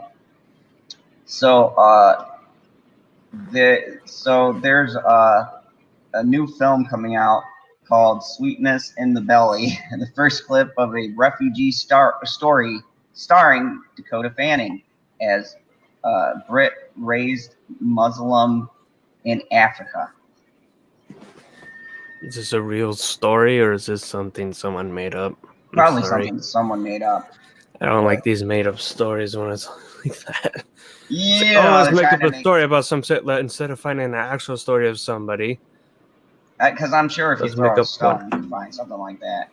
But Dakota Fanning posted on Instagram on Wednesday to clarify the background of her character in Sweetness in the Belly, her latest film that is set to bow at the upcoming Toronto Film Festival.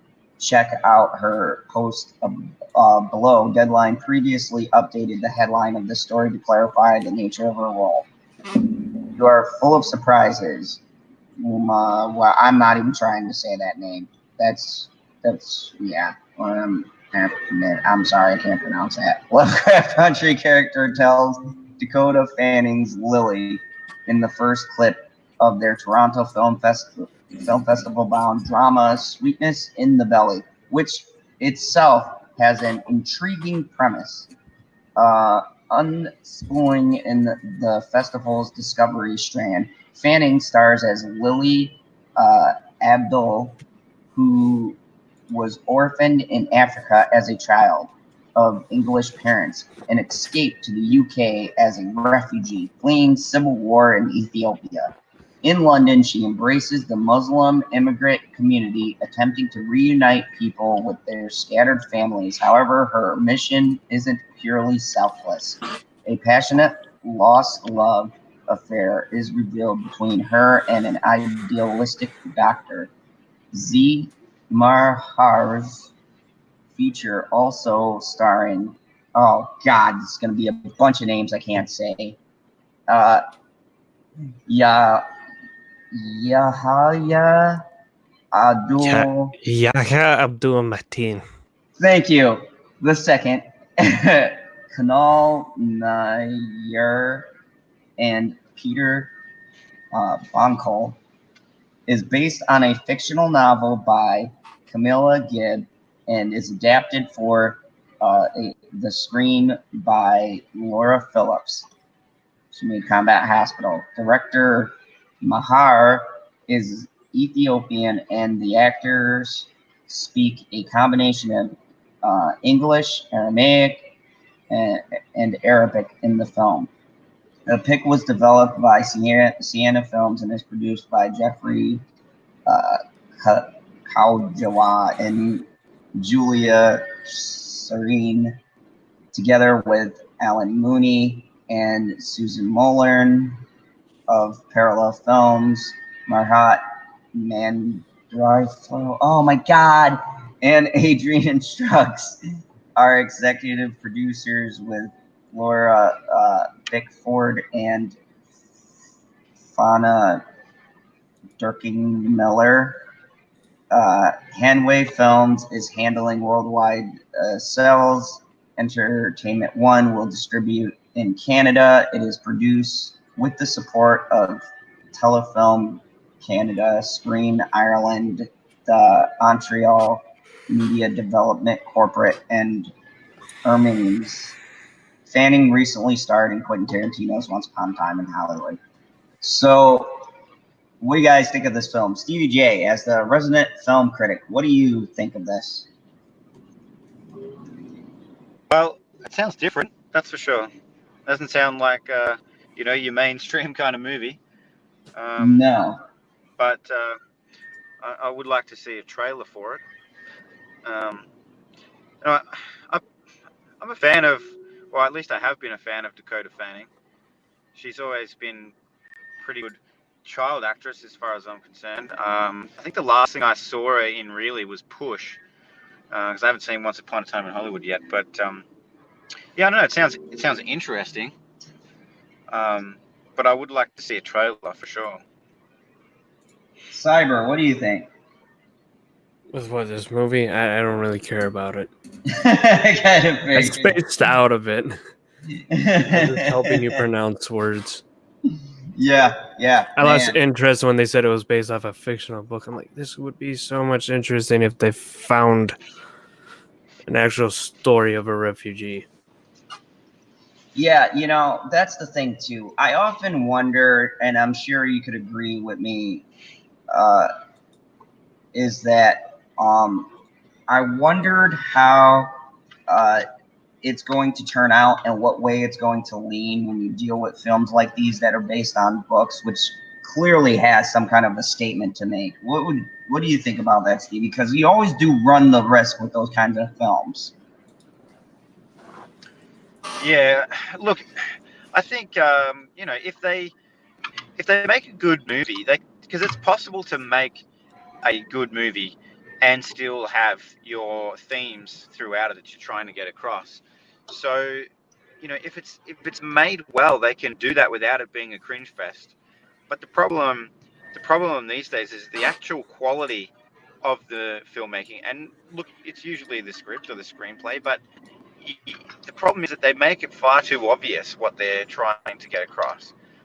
I mean, to me, a movie should make me question things in a certain way. So, uh, you know, um, I'll just use The Matrix for an example because that's low-hanging fruit.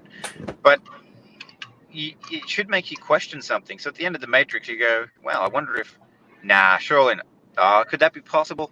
Nah, surely not. Just things like that.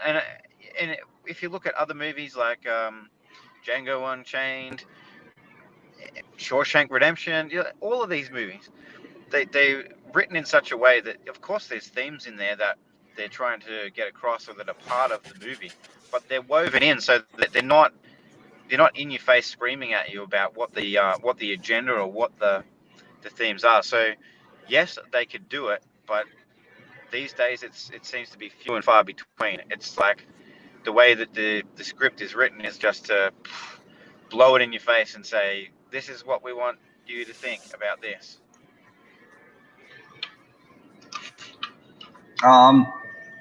Yeah, I think it's all going to depend solely on how they execute the movie.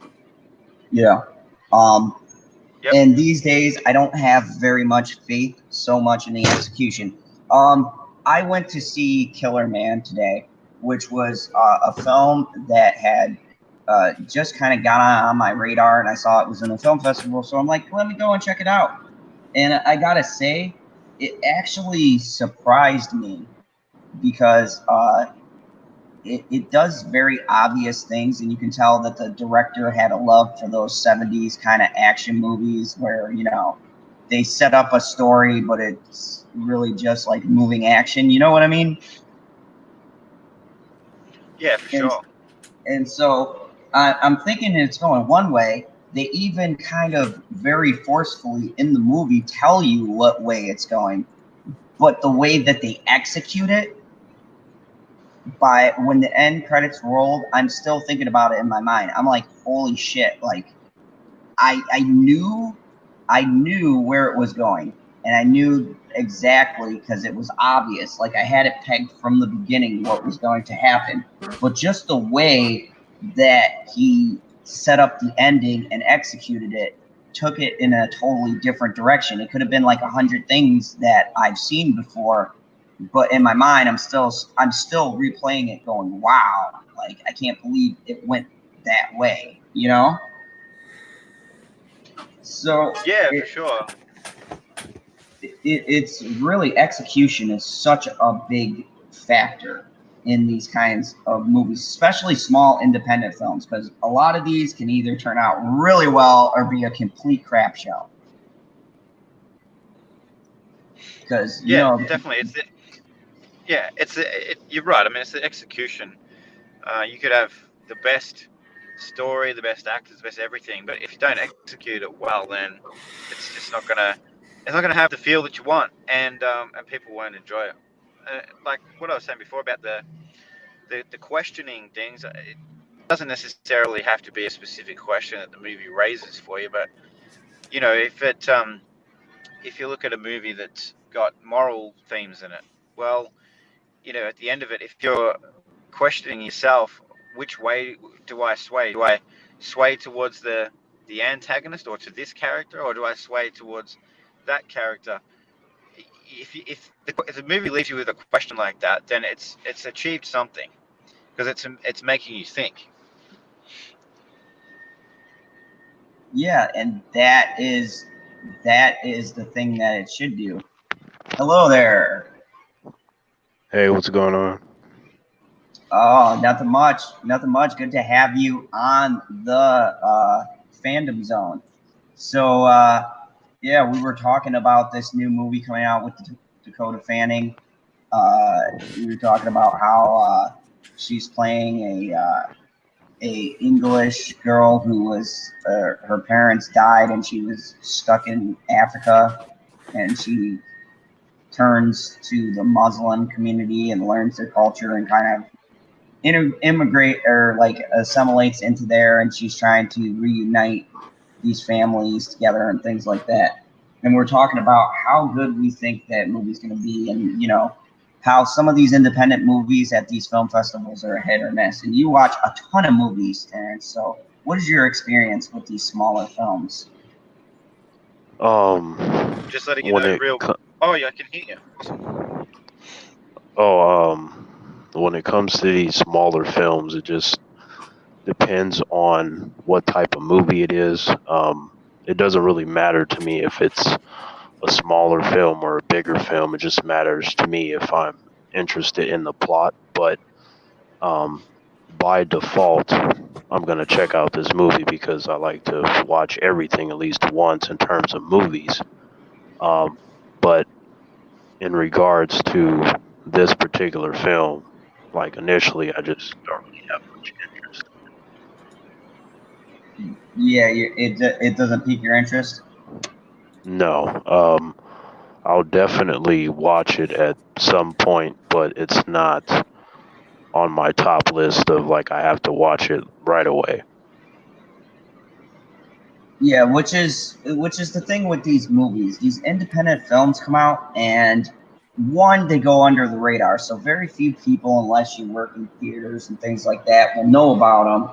And two, how they're executed is so important, because with a movie, like an independent film, you one have to have a good hook, or you have to have a good story or something to keep people engaged, especially if it's like one of those weirder, smaller films.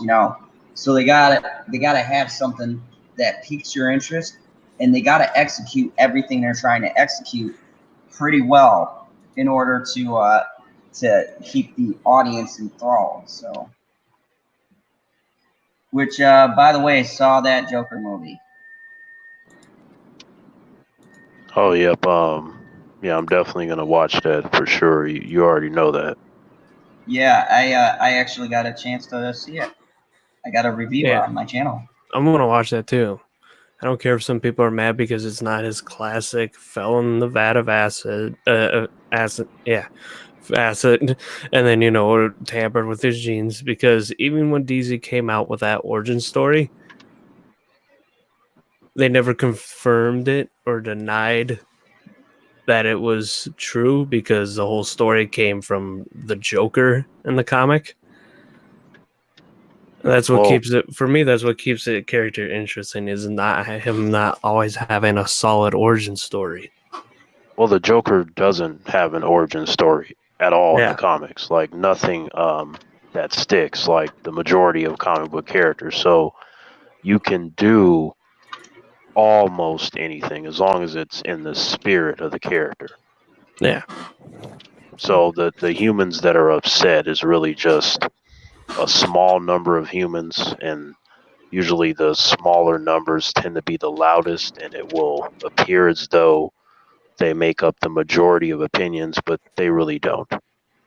And I definitely wanted to have you on and kind of deviate and sidetrack on this Joker thing, and I'll get Stevie's take on it too. But because I wanted to know from seeing the trailers and everything, are you feeling that spirit of the Joker in this film? Oh, absolutely. Like I've read Joker material since I was a kid, so I know the character inside and out, like even more so than um, like all the stuff that I've been reading and hearing from people. Like the way that they describe the character is just completely wrong, and I can tell that they don't read comics, they don't know the character, they're just simply either biased in a sense of what they prefer to see, or they're just simply saying something just to be the opposite of everyone else, and it can be quite irritating. So that's why no matter what any human says, like I just go off of my own opinion. I'm like, yeah, I hope that humans like it because, DC naturally gets a lot of hate because there's like a Marvel bias train going on. But, aside from that, I'm like, well, whether they like it or hate it, I still got to see for myself. And from the two trailers that I've seen, especially the most recent one, it looks like a masterpiece. So if, trailers were able to win Oscars, the Joker would definitely qualify. That's for damn sure.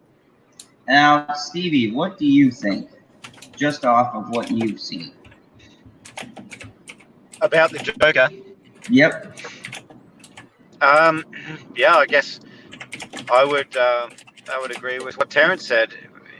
The trailer, both trailers were really well done. I mean, I think in my reaction video, the first thing I did was clap because because it was refreshing to see a trailer like that and a movie that looked like that, that focuses solely on the character and not on the rest of the noise. Now, don't get me wrong, I like DC and Marvel movies with the the effects and all the other stuff, but it's really to me it's really refreshing to see such a toned down and character driven story rather than just the multiple characters and the extra effects and everything else that's put onto the side of the other, I guess, Marvel DC movies. So look, I think it looks really good. I think Joaquin Phoenix will do an amazing job. The trailers, obviously, we only get to see a snippet, but from that, he looks like he could be in Academy Award-winning territory with this. And I hope without that a he doubt. doesn't. I hope that he doesn't get overlooked just because it's a Joker movie. It's a DC movie. I hope that they have a little bit more of a wider lens than that. Right. Yeah, I agree. I mean, the fact that the Joker is a DC character, I'm like DC characters, their history in terms of comic books is really strong, and it's like there's no You reason mean as you to literally why just said that the you can't. Joker has no backstory? Yeah, Well, Like, he doesn't have like an official origin story, but the character, the way that he's been written over the vast decades, has been really brilliant in a sense that you can take his character in a lot of directions. So, for the sake of a film, there's some potential for great storytelling as long as it's in the right hands. And from what I've seen, it definitely appears to be in the right hands. All right. See, this is my question. What Joker do you guys think is going to be? Do you think it's going to be the Golden Age, Silver Age, or more the Bronze Age type Joker? Everyone can answer but me. Well, considering Oh, that they that's said right. it's Zod doesn't know how to answer a question as if he hadn't seen the movie. Like, what would your answer have been before you seen the movie, guy? What were you expecting before you seen the movie? That's what his question is. Everyone can answer but me. I have inside information. Bullshit. well, I mean, considering that they said that it's not based on any particular Joker, I just think that it's kind of hard to pinpoint it because of that. Like, it just seems to be in the spirit of what the character is without really focusing on any string of comic books. Yeah, what kind of cell phone does he have? So you're saying more like probably take a little bit from each of them and put it into the movie? Right, like kind of like, okay, we're gonna do, from what I've heard from them in the interviews, it's like, okay, well, we really like this Joker character. Let's come up with our own story, but find a way to not disrespect the character in the process. I mean, having a Joker origin is halfway disrespecting the character. Like, No, that's no, the no, whole no, point of the no. Joker, is not having the origin, not knowing an origin. You give him Well, an origin, you take away the air of mystery. well, in this particular case, You're because like, of the oh, way I that see exactly how he was created. Don't got any questions about that anymore. Move well, forward. well, they hope that, I heard that this is supposed to start the DC Black label, which allows them to tell these kinds of stories separate from their shared universes, allowing creative minds to, tell the stories that they wish to tell from a fan perspective. So, me being a fan of this character, once you explain to us in that way that you wish to do something like this with the character, I'm like, okay, well, I welcome what you do to a point. And, as long as it's in the spirit of the character, I have no problem with it at all. I didn't say nothing about, like, not doing something outside of your shared universe or not doing something that isn't in the spirit of the character. I'm saying doing an origin story, even writing the Killing Joke as an origin story, is counter to what the Joker is as a character. I mean, I Well, I can mean, give it. I don't feel like that, and the majority of people that read that Killing Joke storyline, I have never heard anyone feel that that is disrespectful. But I guess a human can have their opinion. If they Well, I have mean, the how Joker does it? narrating, then Well, I mean, yeah, you're right. If you just, oh, go ahead, Cyber. yeah, if they have the Joker narrating for any part of the movie, I'll know right then that this whole thing is just him telling us a story of his possible origin. Yeah, and Because Right. that's how they've always, because that's how they always do it. If they have an idea for like a little origin story, it's a Joker telling you, so you don't even know if he's making it up or not. Right. Sometimes And they'll tell you though, but a lot of right. Okay, so times are they they don't. going to make another movie exactly like it? Because if you don't, then it's the only movie that exists like that. And a lot of people, especially casual people, are going to believe, oh, well, that's the Joker's origin because they've never made another one. Unlike when you watch The Dark Knight, how many different times in that movie does he explicitly tell you, no, this is my origin? No, this is my origin. If he only said it one time in the movie, and never again in the movie brought it up, you'd wonder to yourself, huh, I wonder if that is the true one. Because you'd go, oh, well, I have nothing else in the movie to tell me otherwise. Well, I Well, don't I'm, think well, I don't think they need to make several origins for the Joker because we already got several. Because this one's just like a big story of it, but we had right. what he said in the Dark Knight, and then we had back in the 80s with the Michael Keaton ones and his origin story in that one.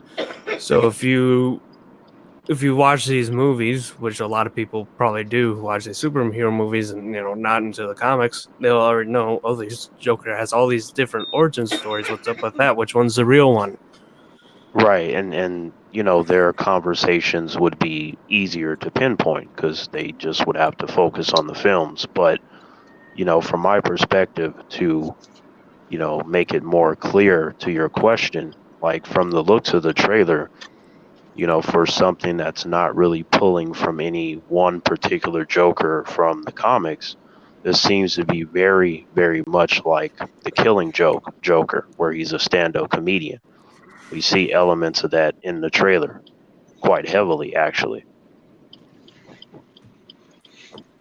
Okay.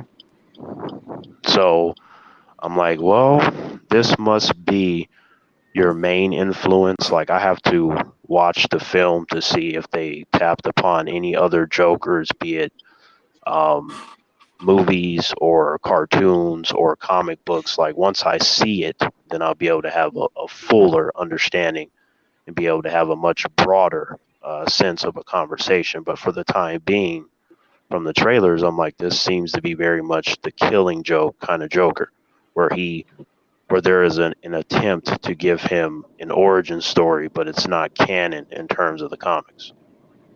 Okay. And the other point that I heard made right before I jumped in was that people just hate on DC because it's not Marvel. It has nothing to do with Marvel. Marvel does make overall better movies. It has nothing to do with it. DC just doesn't make as good of movies. So When it people when it don't comes hate to on it. It's when it skeptical. comes to conversations and people doing reviews, there is often coming from a biased standpoint. That's fact. Now, whether or not you do it or not is a completely different discussion. No, the objective point is Marvel objectively looking at all reviewers overall, looking at all of the numbers overall, have made better movies. Well, People are less they skeptical of them, especially after they established Marvel Studios and started making MCU movies. well, yeah, there's a certain trust, but without anything coming out, they will assume that it's good and they will completely ignore all the flaws that are within all of their movies. That's where the bias comment comes from. There's a basis for everything that I'm saying. But Well, I mean, at the end of the day, I would say that's partially true because it doesn't really hold up when you look at movies that aren't in the MCU. People didn't go out and say, "Oh yeah, Dark Phoenix, great movie, it's Marvel." well, no, but not that many humans saw Dark Phoenix because the trailers look That's because terrible. that's because the movie was bad. Yeah, the movie No, the was trailer definitely could have bad. been bad, but if the movie Guys, would I have think been you're starting good, to people would trigger have went Zod's to it. PTSD again. But I mean, but No, he loves you know, Dark it- Phoenix. oh, that movie is just complete trash. And the fact that the writer of Dark Phoenix said that he approves of that movie, some humans are just a fail. But at the end of the day, regardless of how someone feels about something, it is a matter of an opinion, and an opinion can definitely be biased. Like, there is no right or wrong when it comes to an opinion. But I actually do understand Terrence's side of what he's saying, BB, which is that inherently more people get excited about a Marvel movie as opposed to a DC That's movie, and they because go by they track overall record. make better movies. Yeah, There's a reason for that. You guys make it but seem they like there forget the aren't original reasons for Hulk that. that No, existed when I'm Eric not saying there Bane. aren't reasons, but No, continue. no, let's go to the MCU, okay? Before they started making better MCU movies, before Kevin came along, let's not forget they had quite a few shitty movies that you could still consider even the Hulk one was still part of the Marvel Cinematic Universe. As a matter of Right. fact, you could call it a You're kickoff talking about because the Tony Stark Hulk with appeared in that Eric one. Bana or the Incredible Hulk with Edward Norton? Yeah, I I do mean, like both are still considered in the MCU. No, the Hulk with No. Eric Bana is not in the no, the MCU. Incredible Hulk is in the MCU. Like I actually like that one. I think that's one of the underrated ones. Yeah, But the like, Incredible Hulk with Edward Norton is. The first one is not. but Zod, like you're going into the MCU, but continue because I mean, like, and there's still gross flaws that people overlook in every one of those movies. And let's not forget Thor: The Dark World. oh That was god, atrocious. And you don't yet, or Captain Marvel, most recent. hmm Well, I And mean, we can't all make movies perfect like Batman and Robin. oh that movie is trash. But like my What do my you thing mean? is like What are you talking about? I love Chris O'Donnell in Batman and Robin. that movie is trash. But Zod, like when it comes to having a conversation with someone about whether it be an MCU movie or any movie in general, if the human is unwilling to admit the flaws in the movie, that's where the bias standpoint comes from. There's nothing wrong with being biased because being biased still falls into an opinion. And again, it can't be right or wrong, but there is a certain pattern. And in order to break down the pattern, you have to address every single case. Yeah, I think from my point of view, I don't consider myself more a Marvel or more a DC fan. I just like good movies, and from where I sit, it's particularly in the last, let's say, 15 years, Marvel have overall made better quality movies than DC have made. But that doesn't mean that there's a heap of DC movies that I love, but there's more at this point in time, like I said, about within the last 15 years, that Marvel have edged DC out in the quality of movies they've made, in my opinion. Right. Well, I mean, like, I would say, that's true, but at the same time, I think what it is that Marvel, they consistently do stuff as to where DC, their stuff is more in between. And when they come guns blazing. Like they tend to do like the really great special things, like far in between. And because of that, whenever it happens, you have humans like, overlooking it, like, oh, I don't want to give this a chance because this is like the other ones. I'm like, nah, it's a completely different movie. They have their arms crossed. So I'm like, we all know what it is. But again, it just comes down to an opinion. But, me, like I'm a fan of both. I mean, I'm a bigger fan of DC as a whole than Marvel because I think they have better characters and everything else. But like in terms of the movies, it is what it is, but I can really pick and choose from both, which ones I consider to be good and great, and which ones I consider to be mediocre, and which ones I consider bad.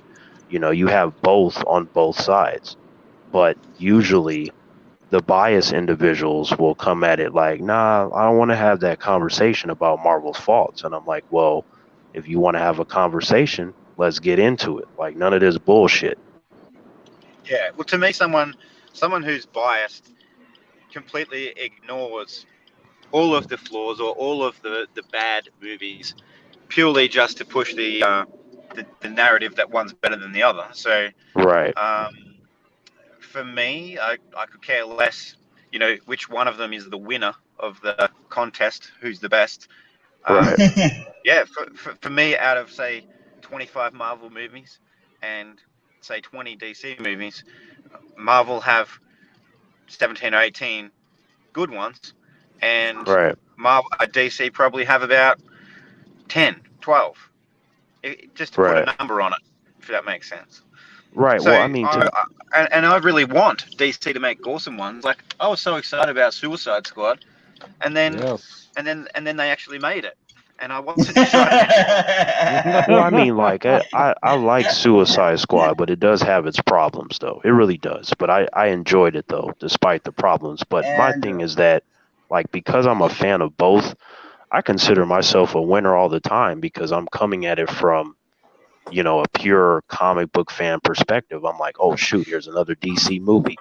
here's another Marvel movie, here's another Marvel show, here's another DC show. Like I'm Hold on, constantly getting Terrence. my fill, and it's a great Well, thing. getting your So fill, but you don't want to get your fill of terrible movies. Like if they all went the route of like Dark Phoenix and Captain Marvel, none of us would be happy. well, here's the That's thing, a good point. nobody Sorry, guys. said that. I gotta go. Sorry. Oh, he's getting Sorry attacked to by cut you off. Dingo. Yep, All right, Dingo's yeah. coming. All right, see you, See you Stevie. guys. Yeah, Stevie. See you, But Stevie. yeah, like nobody wants bad movies, but this whole expression of getting my feels, that because there's so much, I get to see so many things come to life to where, you know, there are a lot of humans that just don't care about certain things, and that will never be my perspective. Like even with Dark Phoenix, like I saw that trailer, I'm like, man, this looks like dog shit, but I love X-Men, like I have to watch it. And I'm not gonna be like that dude, like, oh, know about this one. No, I do know it looks like shit, but I'm gonna still watch it. I'm just gonna go and address a few people in the chat for a second Good call. because I haven't addressed anyone, but Tommy says the Joker's supposed to represent chaos, and as such, he really doesn't need an origin, in my opinion. I agree with that statement Right. very much.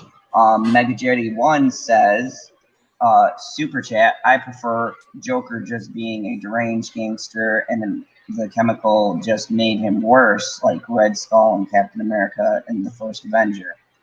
And that speaks to some people like a Joker one way, some people like him the other way. I think it's more in the hands of who's portraying him is the question.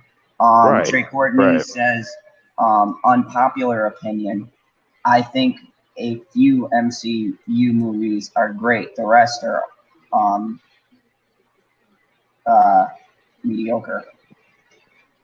Well, I mean, I guess that would be unpopular, but I think, the more that you talk to people in different circles, you'll find that it's not as unpopular as you think. Yeah, But I guess it could still be yeah, classified as such. right. Like unpopular in which circle? Like if you're talking to like the casual moviegoer that is deciding whether or not they're going to see Cats or Star Wars. Like if you haven't made that decision already, at that point you're totally casual. Yeah, that might be an unpopular opinion, but if you're talking about people that are either comic book fans or comic book movie fans, it will be less unpopular. Yeah, At it least if just you're it talking just to people depends. that can be Yeah, objective. yeah. It just depends. Like you definitely want to, have conversations with a person with an open mind, and hopefully a person with, a lot of history of not only watching these films, but how much do they know about the characters, so you can have an all around wholesome kind of discussion. Just makes things funner. Exactly. And I did want to say while we were talking about Marvel, because I got on this subject for a particular reason, and I waited for PB for this. Wait, you were talking about it's Marvel? one of I thought PB's we were talking about the Joker. Yeah, but then we got into Marvel, so it was a great segue That's because you people brought up the Marvel versus DC thing before I got on. Yeah, it's all part of the plan because we're going to talk about your favorite person, Jeremy Renner. Before you guys transition, I'm really tired. I'm gonna sign off. Dogs can only stay awake for so long. Well, All right, yeah, it was I've good been having talking to you. yeah, I've had some bad allergies today though too. He's allergic to the cat. Damn kids. Possibly. All right. Fucking pussies. Well, All right, well, I'll see you guys hopefully I around. get to I'll talk to you drop again. See you, Yeah. Cyber. Yeah. Later. Yeah, jump on whenever, man. We'll see you. Bye. Okay, so we're going to talk about Jeremy Renner. And Oh my he shut God. down. Rainer? Yes, Renner. Rainer. Renner. Renner. Renner, whatever Renner. it's called. No, man. You can't be like, I'm from fucking New York. It's Rainer. No, it's Renner. Jeremy Renner. Hey, don't blame me because I'm from New York. Shut down Crikey. his app because trolls were harassing his fans, and it's a mess. The app has jumped the shark, literally. Renner wrote in a goodbye message. And now, before I continue, I brought this up because we talk about people bringing up trolls, right, and misusing it, but and I'm just going off of interviews and things I've seen him in, but he seems like a legitimately nice guy who cares about his fans. So, What do you mean by people misusing trolls? you know, what the fuck is his name? You're talking about those Ryan humans Johnson. where, right? Yeah, you're talking about those The humans where when your misuse. opinion is different, they say Yeah, you're a the troll. misuse of trolls, and I'm feeling like this is the actual use of trolling. So, Okay. actor Jeremy Renner on Rainer. Wednesday announced that he was shutting down his app because online trolls were impersonating him to cause drama on the platform. The app has jumped the shark, literally, due to clever individuals. Look, even when he's talking about people who are like sabotaging something he set up, he calls them clever individuals. Now, it's hard to get the context of the person not saying the word because it could be like sarcastic. But to me, just based off of what I've I seen, don't fucking care if it is sarcastic. It's funny either way. exactly. It doesn't seem like it's somebody saying your Snoke theory sucks. Yeah. I'm gonna talk about Star Wars either way, motherfucker. Due to clever individuals that were able to manipulate ways to impersonate me and others within the app, I have asked Escape X Oh my company. gosh. Well, I it's can't not see the like word. it's not abbreviated or hyphenated, so I don't know if I say it as one word or it's supposed to be two words. They just mushed it as one. Escape X? Yeah, but there's nothing distinguishing that the X is separate. Yeah. Well, never mind. Yeah, Escape X. The company that runs this app to shut it down immediately, the Avengers actor wrote in a post on the app. What was supposed to be a place for fans to connect with each other has turned into a place that is everything I detest or can't or won't condone. My sincere apologies for this to have not turned out the way I intended it. Fans used Wait, is he like trying to tell us that this didn't go the way we thought it was going to? or the way he thought it was going to. Oh. Fans used the Jeremy Renner official app to communicate with each other and to see all of the actors' social media posts consolidated in one place. Users could also buy stars or accumulate them by being active on the app. The more stars, the higher they were ranked. But as most spaces online, the fan utopia was not to be, and the app was plagued with bullying, hateful comments. In 2017, the Ringer published an article detailing the actors' efforts to salvage the atmosphere. The actor's business manager, Christopher Winters, said that the app has been pummeled by so many negative comments that the team decided to enforce more content moderation on an updated version. But the relaunch did little to quell the negativity, and trolls had recently found a way to infiltrate the app to impersonate Renner and others to harass fans. Reenies tried to tried to fight back with their own content, but in the end, Rayner apparently had enough. Renner? Yes, To all the super fans who have supported me with your words of encouragement, amazing art, stories, and time shared on the app, a genuine thank you. I hope to see you on Instagram, Twitter, YouTube, and Facebook. Renner wrote Renner. in his goodbye note. Despite all the drama around the app that has been around for a couple of years, a lot of people were confused by the fact the actor had one to begin with. If I didn't dislike Jeremy Renner so much, I'd have downloaded his app so I could personally own the keys to Hell's Gates right on my phone. I'm one Twitter user.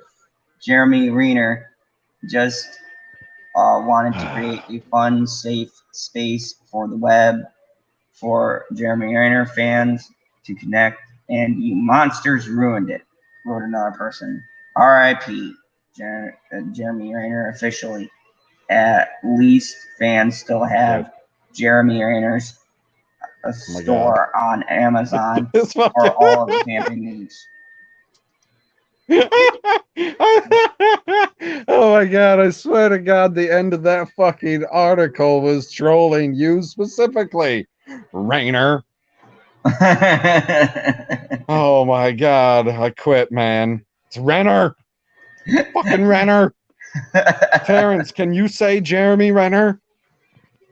Jeremy Renner. Thank you. I wanted to make sure I wasn't in like the Twilight Zone or something. No, you're in the fandom zone. Oh my god. So, Terrence, what do you think of this article? I think that it's just unfortunate if you have humans being silly and he has to completely shut down something that he apparently cared about. I mean, that's unfortunate. And others are connected to that, so that takes that away from them. It just seems to be messed up. Like humans need to chill out. Nice. PB, what do you think of this? And did you know about this app? Were you at like 80 stars? Wait, what's the app? The Jeremy app. Wait, I thought that they were just like, they made an entire app dedicated to Jeremy Renner. Yep. I did not. Okay. I kept getting hung up on the fact that we were talking about Jeremy Renner. Okay, so Sorry. what do you think about this? Getting off trolling me. What I think about Jeremy Renner, the Jeremy Renner app. Yeah, and the way he stated stuff. You hear a lot of these people come out and they'd be like, these And the fact trolls. that what at the end he said he was gonna see people on social media anyways. Yep. So then it doesn't change anything. Nothing changed. What changed? Well, that is another good point. I'm guessing this was a hub specifically for fans of the actor exclusively just to interact. I've never seen the app or knew it existed before this article. So is this app shut down? Yeah. Yeah, it He sounds got the like it app was shut down. convenient for them. Yeah, it sounds like Lethal Lightning's Discord. That's where you go to make fun of Lethal Lightning.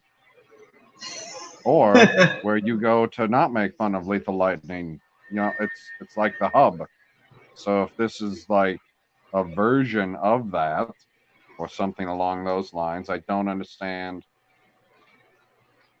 why they had such a big problem with it, unless it was like attacking people. I don't know.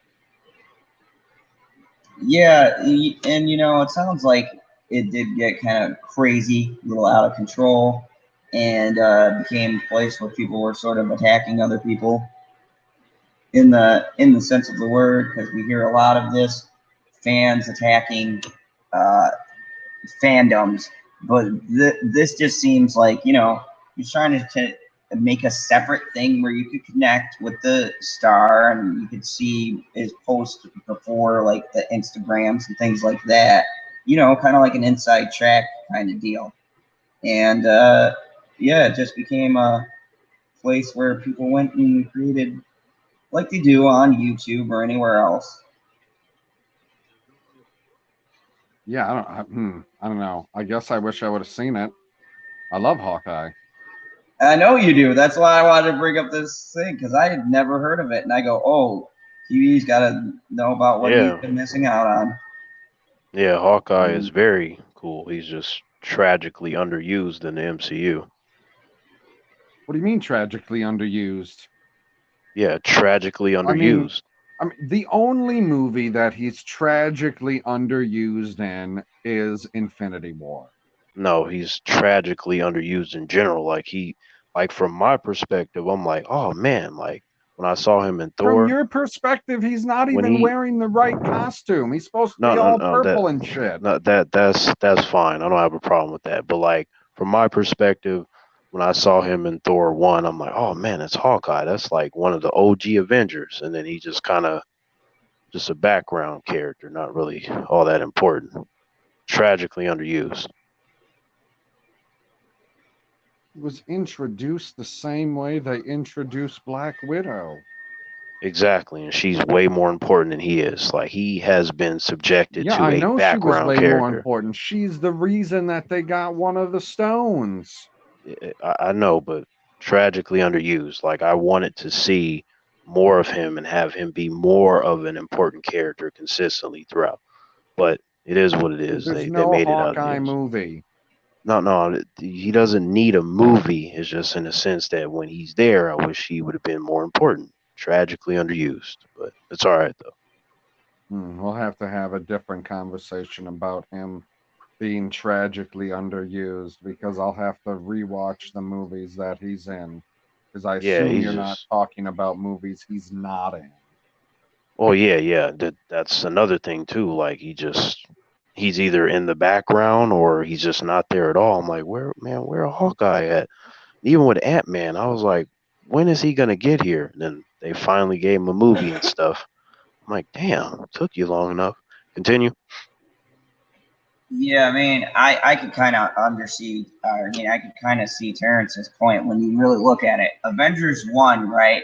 Think about that scene that he had with that final fight, and he's like shooting the sky and the invasion force and all that, and it was pretty badass. And now think about the subsequent movies after. He kind of does get pushed to the side more. And you don't really... Talking about he is crucially intertwined with Quicksilver. Yeah, in Age of Ultron, that storyline was wrong. Yeah, that's that fucked up storyline. Oh boy. That storyline seemed that they tied them together just so when Quicksilver died, they were going to have an emotional impact. They need to change his name to Slow Silver because that shit was stupid. But there was another article that I waited for PB to get here. It's Hawkeye. I mean, he's getting a TV show all to himself. How many other Avengers got TV shows? You're right. True. They're definitely giving him a TV show way after the fact. I'm like that's cool and stuff. I just No, I can totally understand your point. It would have been nicer for him to have a larger role in the films. I know, man. I don't know who. Okay, the question becomes then, who are you going to take away from to put him forward? Because there's only so much time in a movie. The movie can't be made any longer. You have a set amount of minutes. Like you got to take time away from somebody else. They're not going to take time away from one of the big three. Well, I mean, it's not so much. I don't know. Like I really would have just had to start from scratch and just keep him in mind. Keep Hank Pym, Ant-Man in mind. You know, he's supposed to be there too. We're not doing Hank Pym, Ant-Man. That's I not the know story. I know they're not. We know what they gave us. I'm just saying, like, it just I Yeah, would they have gave us to the start from Ant-Man scratch. that comes in the MCU. Yeah, they gave us Scott Lang, which is cool. Like, I was happy to see him, but I was Scott like, Lang's awesome. he is, but I would have preferred if they would have started with the He younger Hank proves Pym and that you stuff. can take a comedic actor and teach him how to fight, no matter if he's Indian or not. Yeah, Okay, on but to the next you know, subject because I'm it gonna is break what your it neck is, on though. that one. You son of a bitch. So there's a big It's like, announcement from Nintendo Direct. Uh, 3 p.m. to 6 p.m. Tune in for roughly 40 minutes of information focused on 2019 Nintendo Switch games. Interesting. They're already talking it up. It wasn't 40 minutes. Like, it was less than 40 minutes. I didn't Yeah. watch all of it. So they the highlights were Overwatch is confirmed, which is going to be interesting on the Switch. Don't care. Super Smash Brothers, figured you Don't care. Pokemon Sword and Shield. Hey, you said something I care about. Yes, that seemed really intriguing. And another one, Star Wars Jedi Knight, which is from I don't know if you ever played it, but the old Jedi Knight games. I don't remember if I did. They were like PC, but yeah, they were really good. And they started a thing with Nintendo releasing them as like a re-release, and now they've confirmed that there'll be another one. So they took N64's classic Doom 64, and they're gonna release that. So, Interesting. I mean, I've been very intrigued in the Switch because I'm on the go all the time, and I don't have time to like sit down at a console. So, I mean, but I don't know if this like spurs me to go out and buy one. What do you think, PB? Because I heard you just say not interested, not interested. Would you have to hear like more of the stuff you love from Nintendo to be like, hey, this is worth going out and investing in? I mean, for Nintendo products for years and years, I only had a Nintendo DS, and that was exclusively to play Pokemon games. Like, Oh, I so don't have a wide variety of Nintendo games that I played. I'm not like a huge Mario fan. I do like Mario games. I'm not a huge Mario Kart fan, but I love Mario Kart. Like, pretty much all the numbers. Played it all the way up to N64, and then I don't know which, ones I played after that, which numbers on which consoles or what. But I would totally get a Switch if I could afford to. I know I've watched plenty of people play the game online or play games online through the Switch, because the only Pokemon game they have for it right now is the Let's Go games, which are strange because they have the yeah, those same are type really of strange. catching mechanic that you have in Pokemon Go instead of the typical one. Yeah, I mean, there's all kinds of Nintendo games that I played in the past. I mean, I started on Super Nintendo. So, Terrence, where do you fall in this gaming discussion? My interest is not there only because I'm not a gamer.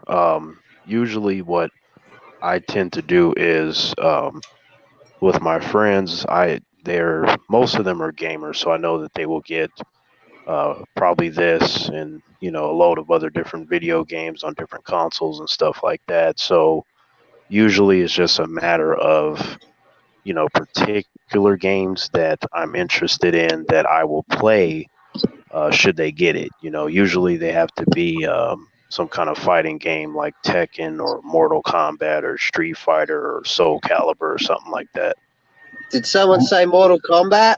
Hey, what's up? Oh, great Holy segue.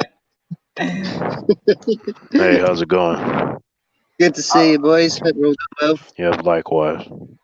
Thank you. Um, Thank you. Long lost Australian friend What's from the up, other. long schlong?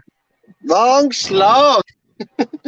Hey boys, yeah, I've been really busy, Zod. Sorry, I don't know, like, fucking hell, it's just been one thing. Work's just been crazy lately, man. Oh, I understand. But I'm here. I'm happy.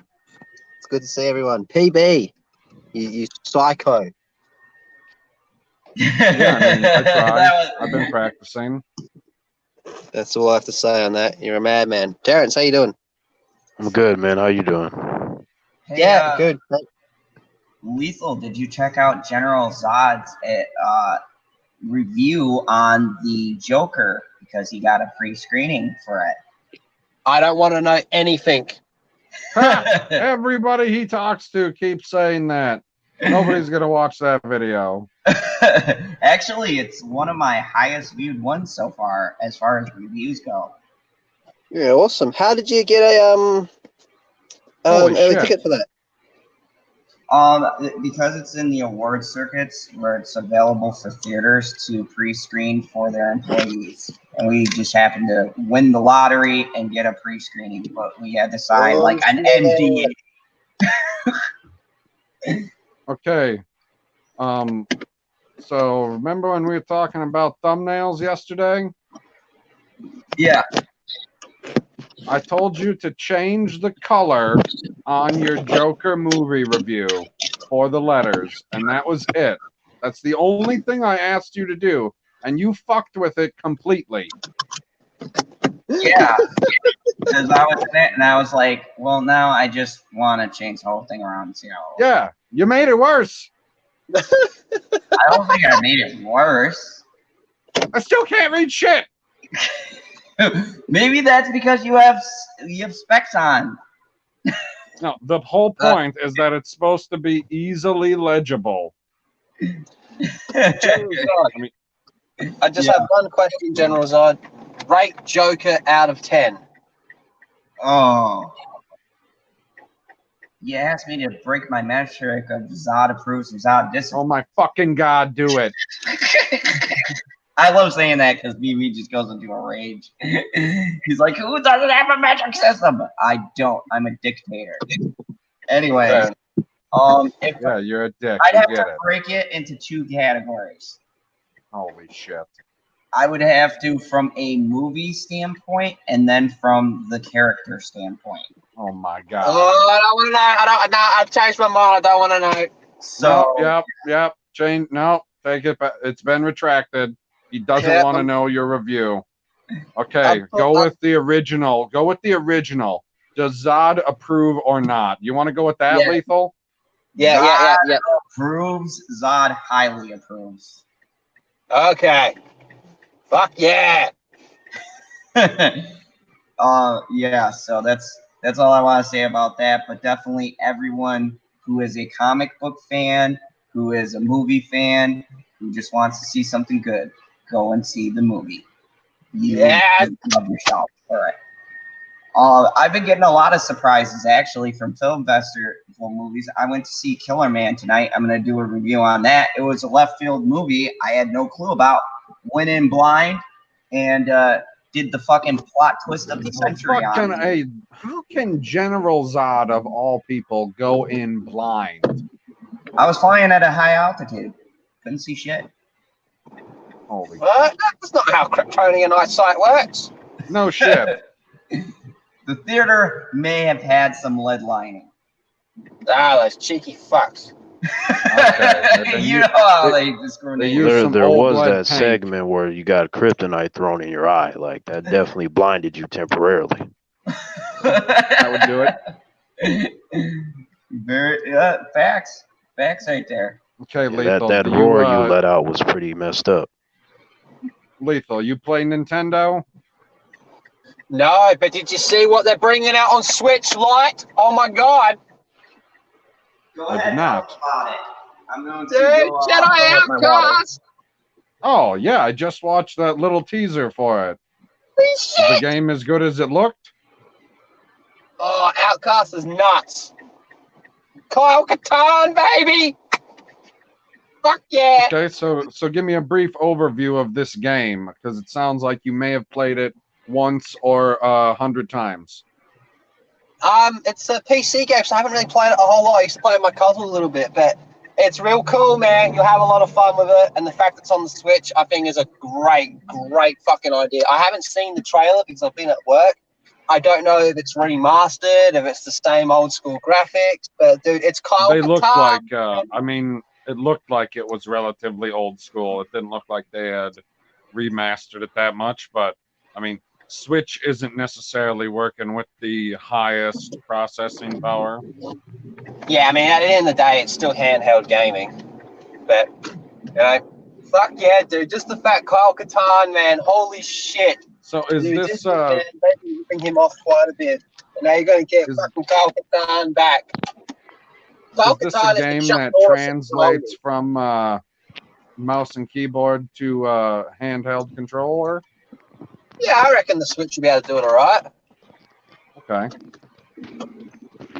Yeah, so I was interested in the fact that I saw a lot of titles that were pretty intriguing, like the Star Wars Jedi Knight that they're bringing, the Doom 64 port, because I love Doom 64. That was so fun. Wow, the Switch is going to be dropping bombs, man. I know the Switch is up in their game. Like I remember saying in a when I was doing a little preview thing of the Switch, I said, you know, I'm liking the Switch, but they need to bring mature content, and Nintendo needs to like up its game and get with the times. Holy shit! Someone was listening. Well, I mean, can you bring up the list of games so that the people watching can see it? Yes, I can, Sir PB. I certainly can. Since we've been talking about it for like 10 to 15 minutes. Yeah, we might as well. I only got 2 small topics. Yeah, So. Listen Oh here. my God. Listen here. Don't start your shit, PB. We sound like a married couple. No, we don't. We need to go. We might need couples counseling. No, we don't. You know, this is the problem we have. You never want to talk anymore. You should be able to. No, I want to talk all the time, but you never want to talk about Star Wars. Don't bring up Star Wars is coming in between us. Yeah, Anyway. with 2 blades. So here are some highlights from the conference. Some confirmed stuff. Overwatch is confirmed for an October. Yep, Overwatch confirmed October 15th. Super Smash Brother Ultimate is gaining new fighters. I saw some of the fighters that they were bringing in.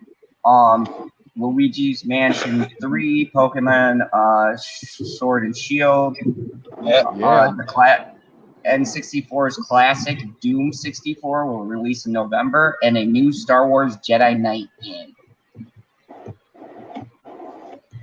Wow. So Nintendo pretty much just spread butt cheeks and went in. Yeah, this is the look for the new Overwatch, which I think just looks pretty amazing. Like I was like, You're supposed Switch to be is showing bringing, this?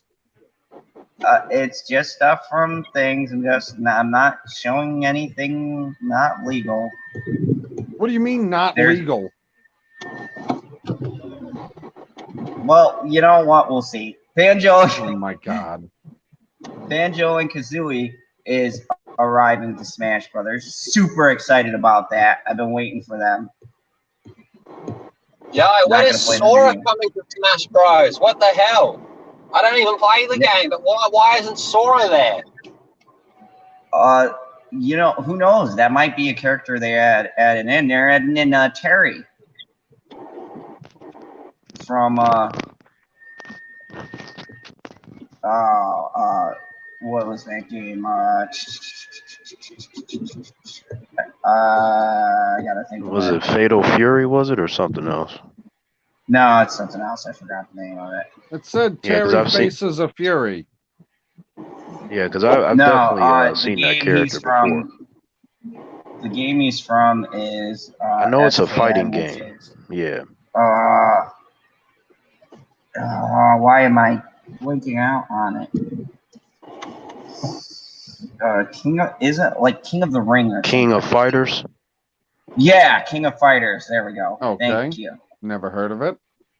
Yeah, that's It's a a that's pretty an popular. old school game. Yeah. No, it's Yeah. it's not pretty popular if I've never heard of it. Well, that's because No, that's not how You're pretty fighting the popular bears. works. No. just because you've never heard of it doesn't That's mean exactly that the how game pretty is popular automatically- works, guy. If something's pretty Is it popular, popular? like if I say McDonald's, all of us has heard of it because it's pretty fucking popular.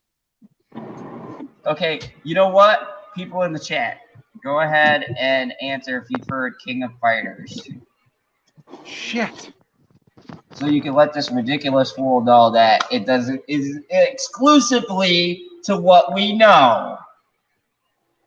Hey, General Zod, I'm about 5 Yes. episodes into The Boys. It's a fucking good show. Is it Yeah, what do you think not? about that butt bomb? Oh yeah, I fucking love The Boys, man. Homelander is I'm awesome. halfway through episode 3. Do you know what the impression Okay. I'm getting from Homelander is? Not quite Injustice Superman. Yeah, that whole entire team Interesting. is a Justice League ripoff. I mean, just look at each Oh, yeah, character. easily. I mean, it's not Easily. You guys read the comics? No, No, I I haven't. Oh, the guy who made them, he specifically designed them to be ripoffs of the Justice League. Yeah, that, Yeah. that It was makes like a a lot of sense. satirical Yeah. look. He rips off X-Men and all sorts of people. It's fucking hilarious. Like the lamplighter is clearly Green Lantern. The Deep is Aquaman. A-Train is the Flash. Homelander, Superman. Black Noir is Batman. I mean, Queen Mauve is Wonder Woman. I mean, it's all there. Hers and Superman are probably like the most on the nose, but I'm really liking it actually. Wait, so then who's the girl who got added to it? Who's she supposed to be? Oh, Starlight. She's a Stargirl. Well, I mean, Stargirl isn't part of the original Justice League. No, she's not. She's part of the Justice Society of America, but she's still a DC character. I'm pretty Okay, keen for her TV show actually.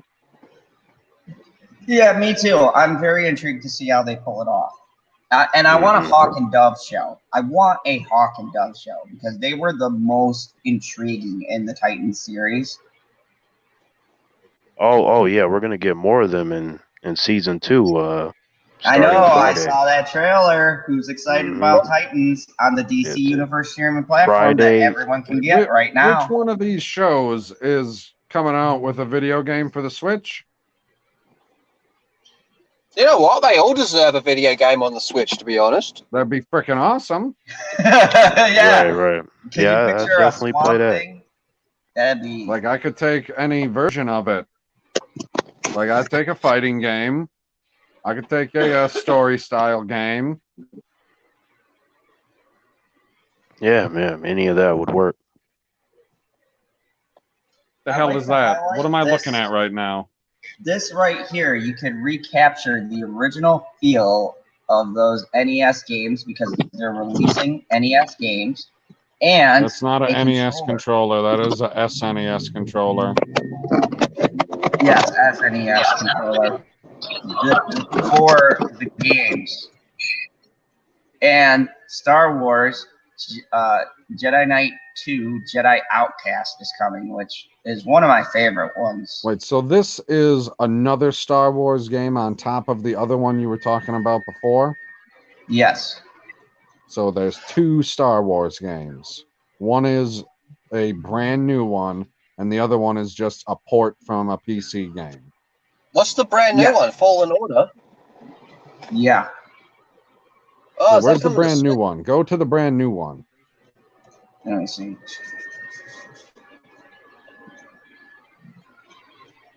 I didn't know Fallen Order was coming to the Switch. Oh, I gotta go all the way back up. I didn't know it was either. I still haven't even seen that the newest trailer for the movie. Wait, Curtis YZ says, never heard of it. I wonder what he could be talking about, General Zod. A new Star Wars game, Jedi Knight game, is coming. I doubt it. Curtis He's probably YZ, I talking saw about the whatever video. that thing is that you tried talking about before that I didn't know about, but it's real popular. Lethal. Oh, you mean the said you Smash hadn't Brothers seen what? character? Yeah. Okay, I'm gonna pull up the game. Jesus Christ. Lethal. What did you say you He's pulling hadn't up the seen? Jedi phone. Yeah. The What was that, newest Lethal? Marvel trailer. For Rise of Skywalker. Yeah. Yeah, that was You trash. didn't see the sizzle reel? Nah, I didn't even bother, man. I woke up in the morning and I saw all these images of Dark Ray, and I thought it was an edgy fan film. Yeah, that shit. The trailer was trash, man. Like, no. It's not a trailer, And what's Terrence. this I'm It very hearing much of was. Imperial fleet just floating in space? Like, what's the point? They're just gonna light speed ram it. The end. I assume it was some abandoned fleet that's just been sitting out there waiting to be activated. Okay, talking about the game, King of Fighters has been around since the 90s. It's been on multiple platforms. Yeah, that's one of the ones I used to play. That's why I recognized the character. I just couldn't initially remember the title at first. With the latest title being in 2016. The publishers have been Nintendo, Sega, Sony Interactive, and more. Namco. Okay. So yes, So for an unpopular everybody game, in the it's been around chat, for years. tell me if you know about this game that General Zod's talking about. 'Cause I never heard of it. None of them. Yeah, usually like King of Fighters is like you'll find like people that really like to play like all the fighting video games. Usually, you'll get those kinds of people mentioning that kind of game. That would explain why I know it. Well, yeah, but I mean, I'm more of a Mortal Kombat fan like Lethal. Oh yeah, baby. Well, yeah, but that those doesn't are. mean you have to be exclusively only Yes, it knowing does. about Mortal Loyalty. Kombat. Fuck Street Fighter. Oh You no, can know I'm about Mortal not Kombat, going there, but Street Fighter, Tekken. yeah, I know those about three. Tekken. Hell yeah! I also like, know about fucking Clay Fighter and Killer Instinct. Yep, like all that shit. Like I said. I need to get back into Soul Calibur. I was Oh starting. man, I used to play that for hours at a time. Like shit. Did you play number 6, the newest one? I don't think so. Not that I remember. It's Whatever the first most recent one is, yeah. Which first one one I've ever has played. It's good. which one I has need to get Darth Vader and Yoda? Was that 4? I think I played that one. I don't think that's the It's either most 3 or recent 4. one, unless the No, that's generation. That's on the last generation of consoles. That one. yeah, because I always pick Maxi or Killick. The Actually, new one, you can like make your own character. It's got like a fucking insane customization. Like you can make anything, man. I fought bloody Sonic the Hedgehog. I've seen people make Homer Simpson. There's all sorts of great stuff. Yeah. What weapons did they give them is what I'm curious about. That would be a curious fight to be in. Hey, General Zod, I got some bad news, man. I do have to jump off. My phone's about to go flat, and I'm actually on my way to get. Have any of you seen It, the new It? Yep, have my review up for it. Okay, did you like it or no? Yes, and that one I would give a 8 out of 10. Yeah, Sweet. So I'm gonna check that out tomorrow or in the coming hours, rather. Didn't ask you that's my for a favorite. number out of 10, Zod. Well, I volunteered it this time because it was easier. All right, Oh, boys, I gotta jump off. It was really good talking to you, and I'll be back on soon. Okay? All right, All man. right, Good talking see to you you. later. Take care. Hey, Rick. Speaking of which, yeah, we're going to have. Oh, here he comes right now. We're gonna do a roundtable discussion on it, right, Franklin? Yeah. We should have Yeah. me, you, and Terrence Perp tackle or it. oh yeah, What's up? yeah. Franklin. It's Franklin. What's up, man? What's up? What's up? So yeah, we Better were late just than never. we were just Yeah, talking about. you know I'm open to that, Zod. These roundtable discussions, because you know I be watching the movies. So No, Perp likes tech. How you feel about the Switch, Perp? What you talking about? How you feel about the Switch? We were just It's talking about the trash. Switch. It's trash. What? I don't play no Nintendo. I'm a grown ass man. Oh They got my gosh. mature rated games coming on No, there. they They're playing- don't. Yeah, Shit, Overwatch. If I want to play that shit at what 440p, where the fuck? Nah, trash. I think the Switch is only running at 440. That shit running at trash. That's what's running. that's funny that you say that, because I was just like, my interest is not there, but you were like, yep, trash. He came in hot. So, were you ever a Nintendo person? Yeah, when I was a child. Oh, so last year. Same here. You know what I'm saying? You can miss me with that Smash Brothers shit, man. It's cool. I play that. Oh, no, I man. just don't. I don't support Nintendo like that. They trash. Yeah, you can Mario run it was at timeless. 900p. Nah, I can run at 4K on my phone. So it's like, Man, shit be getting serious when I'm around my friends when they have those Smash Brothers parties, man. When people lose, like they be trying to pull out guns and shoot people and shit. Like, God damn. I mean, got my phone. I mean, Don't not hang out with a literally, bunch of but bloods. no, not literally. I'm just kidding. But I mean, they get mad and shit. They be trying to, start a fight. Like, oh hell no, you got lucky and this and that. Like, no. Shameless plug. If y'all ain't watching Snowfall, I don't know what the fuck y'all doing. Shit's getting crazy. Well, I told you what I Season was doing. finale I had to watch next Cobra week. Kai. Yeah, Cobra Kai. Finally, you finished it? Oh shit, what the fuck? Like, well, I mean, season 1. Yeah, I finished it. Was it not, once you started watching it, PB, was it not like, plug for frequency sake, crack? You had to keep on going with it? I didn't. Why do you think I was late? Oh, you son of a bitch! Yo, wait till you see. You know what? You know what? Oh, man, I have my theories for season 3. You didn't think that it was odd when I was in the chat and I said, I'll be on in 36 minutes. No, I didn't put it together until you said it now. And you know what?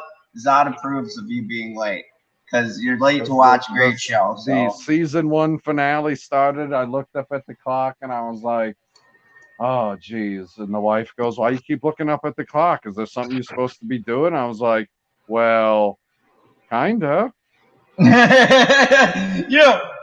the show. Nothing too But major. you see what the hype is about that show, though.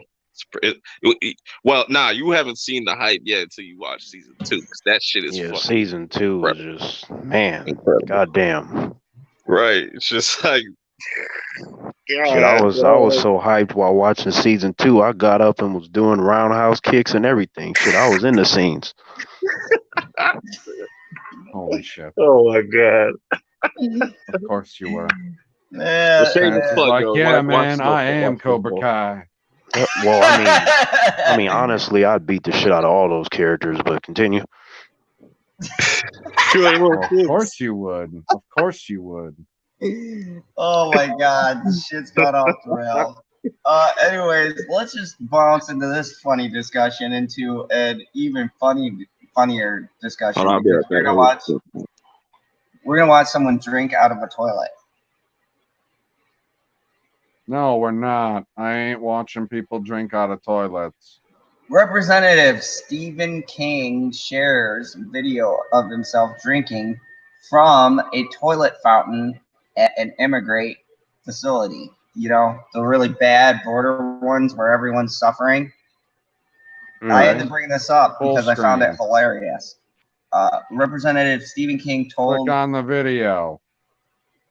Okay.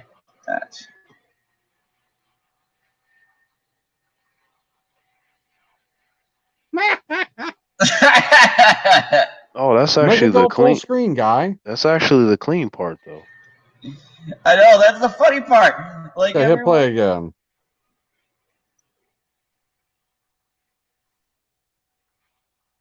Yeah, Wait, so is this supposed to be a real thing or not a real thing? this is a real thing. This guy went to that to prove he was proving that the conditions that they're talking about is blown out of proportion, and that like people are showing you all of the negative stuff. So he went there and he was like, That's "Yeah, chill. it's so horrible. I can drink from the toilet, which I dare Right. someone to drink from the fountain toilets of, like, say, one of our prisons. I bet you different experience." No, I mean Right, that's because- yeah. not the point. The point is you can keep the fountain as clean as you want to in any facility and then make it as dirty as you want whenever the camera shows up. Like you can go Exactly. either way with that. Yes, exactly. So yeah, I'm sure they're like, oh, AOC's showing up. Let's smear some shit on this. Like nobody poops unless you're doing the upper decker. Nobody poops up there. You shouldn't be getting shit up on the fountain.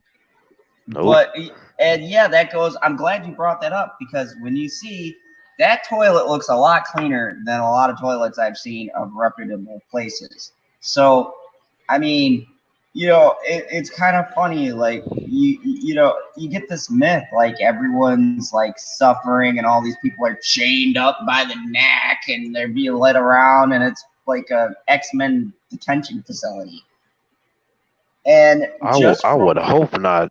I'm pretty sure you understand how bad those mutant facilities are. That shit is not. that's why I said that because I was like, you know, they're like claiming, yeah, they were yelling at one point Auschwitz. That's it.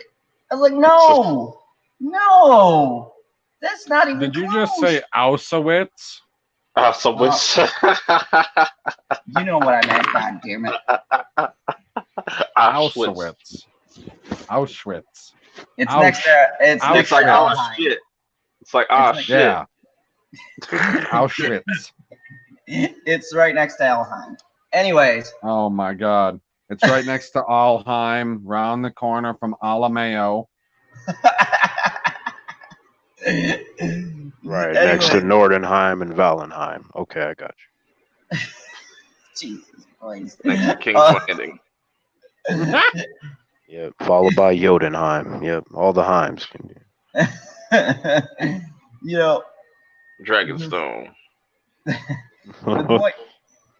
the point being is that, like, you know, I like seeing from both perspectives because yeah, you can't say, oh, they picked the cleanest room or whatever else, but it's like, come on, if we're gonna be talking shit, let's be biased on both sides of the Dude, fence. you have to be talking shit if you're talking about a toilet fountain. See, I set that one up and you knocked it down. No, I didn't knock it down. I flushed it down. He's on a roll. And then the last thing I had. No, the paper is on a roll. Oh Jesus! Is that the governor? Yes. Yeah, but who's that hot chick next to him? That Rosita. No, that is not the governor. It looks like No, God damn it, Zod. That is not the fucking governor. It looks like the white Nick Fury and Elektra Representative from Dan Netflix. Crenshaw.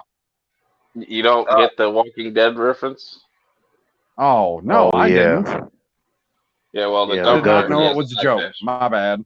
Yeah, the governor. Like I was thinking, you know, Nick Fury and Elektra. That's what it looks like. So, Rep Dan Crenshaw says universal background checks would prevent him from loaning his guns to friends. Yeah, how else are you supposed to frame them for murders? How do you think he lost an eye? Like, I was thinking about this, and I'm like, dude, I see what you're trying to do here, but this is the completely wrong way to start off your argument. Like, well, I can't give my friends any guns. It's bullshit. How am I supposed to cover up the dirty shit we're doing down here? He's a pirate with a suit on. And look at him, man. He looks like someone He looks like a Bond villain. All pirates wear suits. He's just not wearing a ruffled shirt. That's a dope ass idea for a villain though. Like, just imagine a clean cut dude, you got a suit on, you got eye patch. No, like, he already has the name too. Crenshaw? That's a total villain name. Yeah, you can call him D. Crenshaw. And like, look at his look too in the interview. He looks like he's got the moon stare. He's glaring with his one good eye. He's glaring because he had to listen to something stupid that AOC said. He's got AIDS in his eye. Oh, geez. Full blown. The Texas congressman. I mean, LB would know. The Texas congressman said, Wait, what's happening? What do you mean? What's happening? We were just talking about eye AIDS. The Texas congressman said universal background checks would make felons out of people just for defending themselves. Rep. AOC and others shared opinions both for and against Crenshaw's stance. So, and then I don't know. This is a bunch of threads from it, but yeah, I found that hilarious because that dude just looked like the stereotypical villain. Have you never seen Dan Crenshaw before? No, this was the first time I had seen him. I was like, my gosh. With an eye patch. Is it Nick Fury? Does he I'm have? telling you, he looks like the old school Nick Fury, cycle. man. I hope he has a cane. That'd be badass. A Like cane he that got turns elected into a in sword. 2018. I hope he wins the presidency. Like, what are you talking about? When? Whenever he should run. 2024? So you want Snake Plissken to be the president? Don't you? He looks villainous. I can sway him. Kryptonian rights. I'm just saying. Yeah, and if you can't swim, then I would imagine that would mean death after that, because that's usually your track record. Oh yeah. Then I'm just gonna. Hey, fucking dogs! Knock it off! You're making a lot of noise. But yeah, I had to bring that up really quick because I found it because you ain't never seen Dan Crenshaw and his eye patch. No, and it was glorious. Well, you think you're Bobby Roode now? Glorious. I don't think you get the reference. I do get the reference from the WWE. Thank you very much. Wow. I don't. I was part of his entrance. I was a fan of old school. I don't know. I don't like the new school, except for AJ Styles. No, new school is trash. All that shit trash. I don't know why people still watch wrestling, man. That shit. Yeah, that shit. Like, I'd rather pour bleach in my eyes and watch the bullshit that they call wrestling now. Literally have it on my TV right now.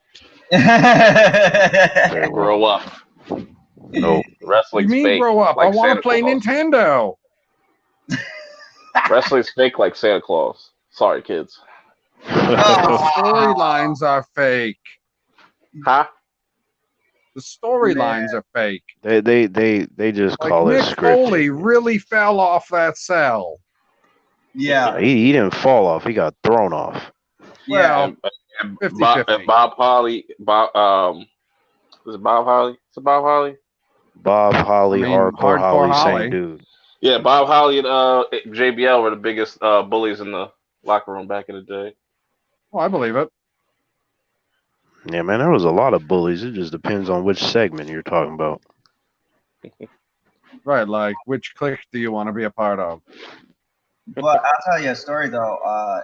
In like off camera, Goldberg and the Big Show got into a fight when he was still in WCW because Big Show used to bully people in the back of the locker room, and he tried to bully Goldberg. Goldberg's a legit fighter. Like he actually has like training. Goldberg. Yes, he does. So I whoop Goldberg's ass.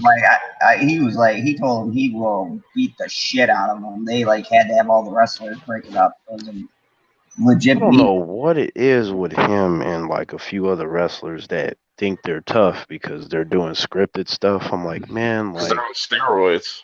they're like, you go out on the streets against someone that really knows how to do something, you're gonna get fucked up. See people. What Terrence do you letting mean you by know. think that they're tough? Like, are we talking about like Brock Lesnar? No, we're talking about like wrestlers like Big Show, like you in the locker room in the back and you bullying people like, yeah, I'm Big Dude, Show. if It's you're like 7 foot 500 pounds, you only gotta be 25% tough to be more tough than 99% of people. And the bigger they are, the harder. I'm glad Goldberg put him in his place. He deserved that shit. Oh, me too. The bigger they are, the harder they fall. Yeah, because I mean, what? How tall is Goldberg? I know he's short. He's like 6'4". Yeah, tall enough to crack that like motherfucking chin. And he lifted. If I don't know if anyone, because I watched both WCW. Yeah, he did the jackhammer on the Big Show before. He lifted him. He held him for a couple seconds. Yeah, so it wasn't one of those things like back in the day, like, oh, this motherfucker's heavy, and they drop him really quick, and you're like, oh, he just lifted up so and so. He like vertically lifted him in the air, held him a couple of seconds, and then slammed his ass down. Yeah, like Goldberg literally beat everybody on their roster, and then he was undefeated, and then they cheated and tased him to pick up the win. Like he was just wrecking house in record time. We'll see you later, Mega Jetty. Thank you for stopping by. We appreciate it. Yeah. See you later, Mega Jetty.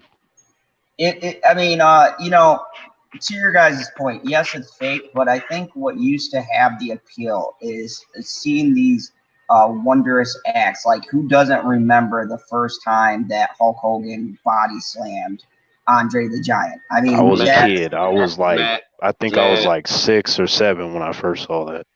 Man, I'm gonna say it right now. Fuck Hulk Hogan. Yeah, he is a racist. Like, fuck him. He's a pussy. He's a pussy. Like, I respect him as a wrestler, but as a person, when you just throw that N word out, like me and mine are trash, like you can kiss my ass after that. Yeah, that's not that. Yeah, and then he tried to backtrack it, like I didn't mean that. Oh, you didn't mean the hate? Okay, sir. Like I don't believe you, but whatever. I hope he gets. I mean, okay, if we're taking out the personal, like the wrestlers off screen, I'm talking about like on screen. Oh yeah, he's dope. Yeah, he's as a talking wrestler. about Hulk Hogan. He's not talking about Terry Bollea. Yeah, like I said though, like as a wrestler, oh yeah, he's like I definitely liked him and all that kind of stuff. Come on, bro. Yeah, the NWO was awesome. He first did the big boot and the big big boot bullshit, dog. That fuck that. No, Hulk Hogan is at his best when he's not wrestling. These are facts. Like that is the best thing about Hulk Hogan is when he's hyping stuff up, when he's in the ring talking, when he's putting his hand by his ear. That is quintessential Hulk Hogan. And then they turn him into a bad guy, and then he became an even bigger superstar. When that man croaks, I ain't retweeting shit. Oh, if he's wrestling, I'm like, yeah. I mean, if he's wrestling today, I don't care because it's trash today. But back then, though, he's definitely one of the top dogs. Old man, saggy titties. Well, I mean, the only reason why it appears to be trash today is just because they can't do hardcore the same way that they used to. because Yeah, all No, of the they other just got like shitty ass characters and terrible writers. That's what it is. Well, it's just like Hollywood, isn't it? Just like Hollywood today, no ideas, terrible writers. No, that's not true, Zai, because you and me have had multiple discussions about good movies. They're just few and far in between. The wrestling okay, today, that's what I'm saying. trash. wrestling's been Well, bad you for like over 10 years. Yeah, and then they have these Mhm. desperate attempts like, look who's back. Yeah. I'm You like, got this whole, okay. you got senior citizens, like you got these old Yeah, they're like, motherfuckers that look are who's gonna 60, 70 years wrestle. old. I'm like, that would have been nice like 12 years ago. The fuck out of here with that. Bring back bra and no, panty I matches. don't. Yeah, I don't care about. And I was pissed off when they're like, "Yeah, we're doing Goldberg versus Undertaker," and then I watched the match and I said, "Okay, if you are a fan of Goldberg or you're a fan of Undertaker Bro, and you have not seen that match, don't ever watch yep. it. The Don't ever I Undertaker. have do it. no Don't ever watch intention. any Why the fuck? highlights from it. Don't ever fucking expose yourself to it because it is going to taint your view of those wrestlers. Why is Well, What the I you mean, Undertaker need to it- do still with the I wrestling? old mean, for guys me, is what they did at the previous WrestleMania when they had Undertaker smash John Cena in like 3 minutes. Like that's what you well, have I to do with mean, old guys. I'm like, it ain't gonna taint my view, but like, I'm not gonna watch it though. Just Oh, watch Glow. it Glow's would. better. It would. You'd Nah, look at it and that's you'd not be how it like, works nah, with man, me. Like, that's not the I Undertaker. mean, like, That's cause not Goldberg. when I continued to watch wrestling just for a little bit after I stopped watching it, just to kind of see where it went, it didn't taint my view of all the years of happiness that it brought me. I just was like, this is trash, and I moved on. Glow's a better storyline. Has a better storyline than what's going on the WWE right now. Mm. It's a Netflix show based on. Yeah, but how many times do people jump off the Titantron and glow? Hey man, it's got better storylines. I don't necessarily. It doesn't come down exclusively to the storylines for me. I mean, that's a big part. Yeah, I It mean, is a big part. they like some of my friends that casually watch it. They're like, yeah, I'd be fast forwarding through the matches. I'm like, see, we never did that shit back in the day. We didn't fast forward shit. You would No, see that's where true. we sat. I will never Yeah. forget Mae Young's titties. I Oh think it was yeah. like Oh, so. and the divas back then were better too. Everything was better. Period. Yeah, Just bra and done. panty Just done. matches. Mud wrestling. I have Sable, and this was before Playboy went PC. Greatest swimsuit ever. I It's have alright. She got a long Sable's back. Playboy issue when she was on there. I ran out when they said Sable was going to be in Playboy. That was the first. That was the first fucking thing I ran out. I was she got camped out in legs that and fucking store. she Yo, got all long of them legs divas, and man. a long back. Oh She got legs and a long Man, back. but if you just even pick out just two random ones, like you do like Trish and Sable, like the new divas, man, they all fucking suck compared to those two. I know Trish still rocking it today. I'd still Victoria back in the They day. don't have the balls to do that on this family friendly WWE, like them walking out looking the way they used to look back in the Attitude Era. They ain't got the balls for Vaginas that. all out. Yeah. Oh man, she came out with that whip, and I was just thinking 50 Shades of Zod. Oh my god.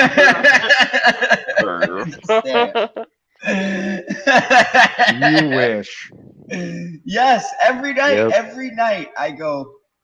One day, Scarlett None of those, Johansson, Sable, none of one those of them. divas though. Back in the day, were actually like thick until like what's her name, Mickey James came around. She was thick. Oh, I love yeah, Mickey James. Fucking Mickey annoying. James was awesome. All the other ones, like Trish Stratus, they had like long backs.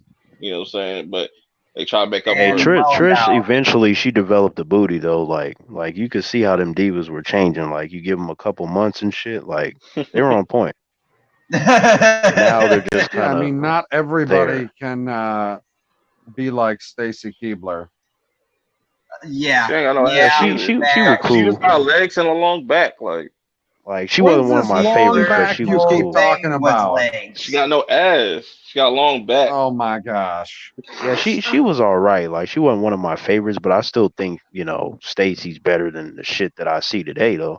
In terms of like interest. Who's that one chick from ECW that used to do the X-Men? Sunny. No. Are you talking about Francine? No, the blonde one. Tori something. Ma- That was Oh, Tori. Oh, yeah, I know what you're talking about. Yeah, yep, I know what you're talking about. The ECW was another one that had some pretty. Oh yeah, man. See, it See was it now, was too dope see back then. now, people who say I absolutely love ECW are wrestling fans that literally don't care about storylines.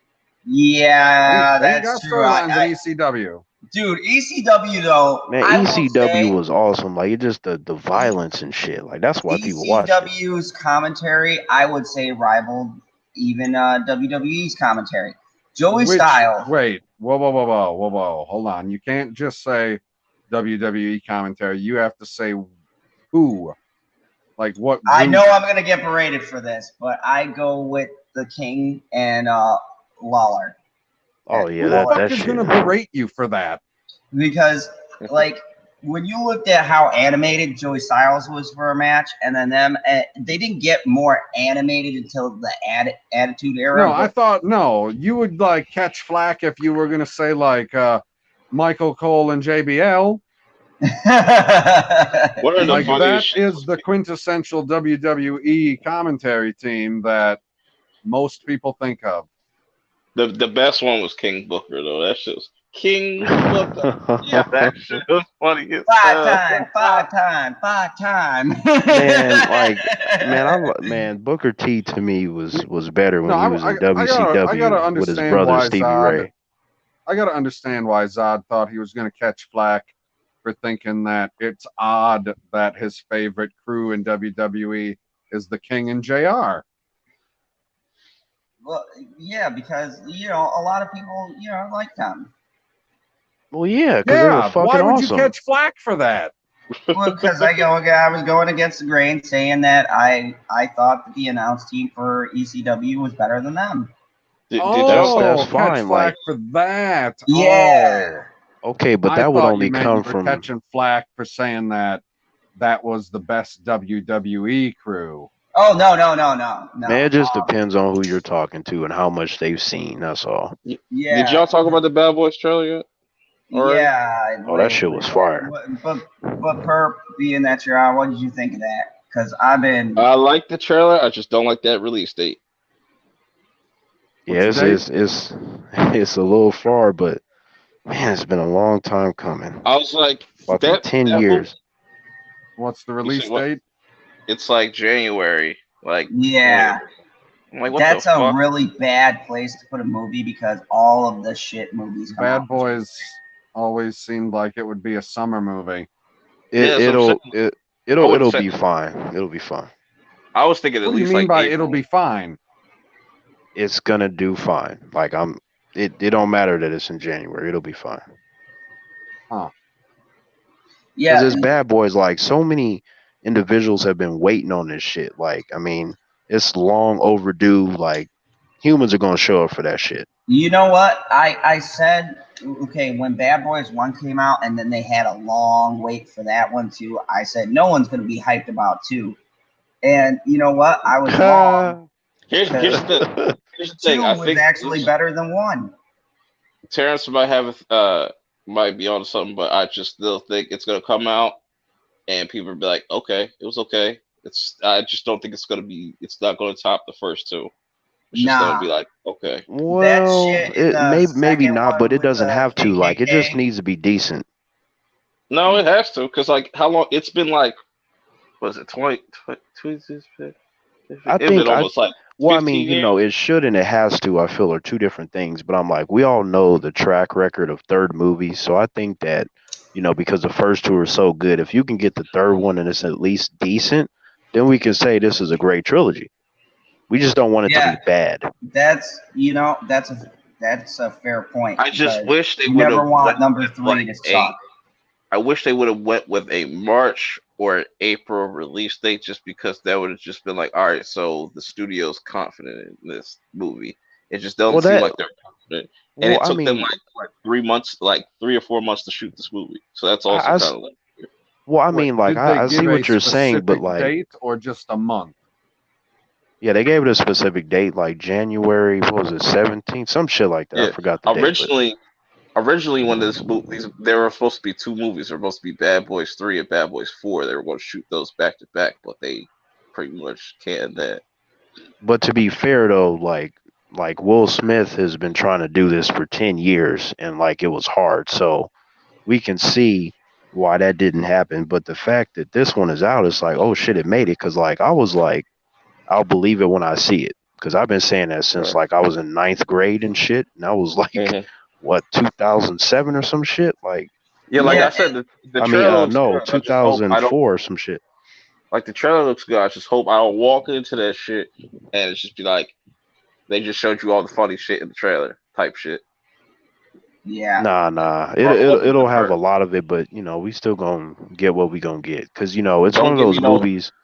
don't give me no passing the torch shit to some females or some shit. No, oh You know what I'm come on, saying? man, that shit ain't gonna be there, man. We you know damn well they would have showed that stupid shit in the trailer, all that, cause Hey, they Well, they like to show did that. have the sister in the second one.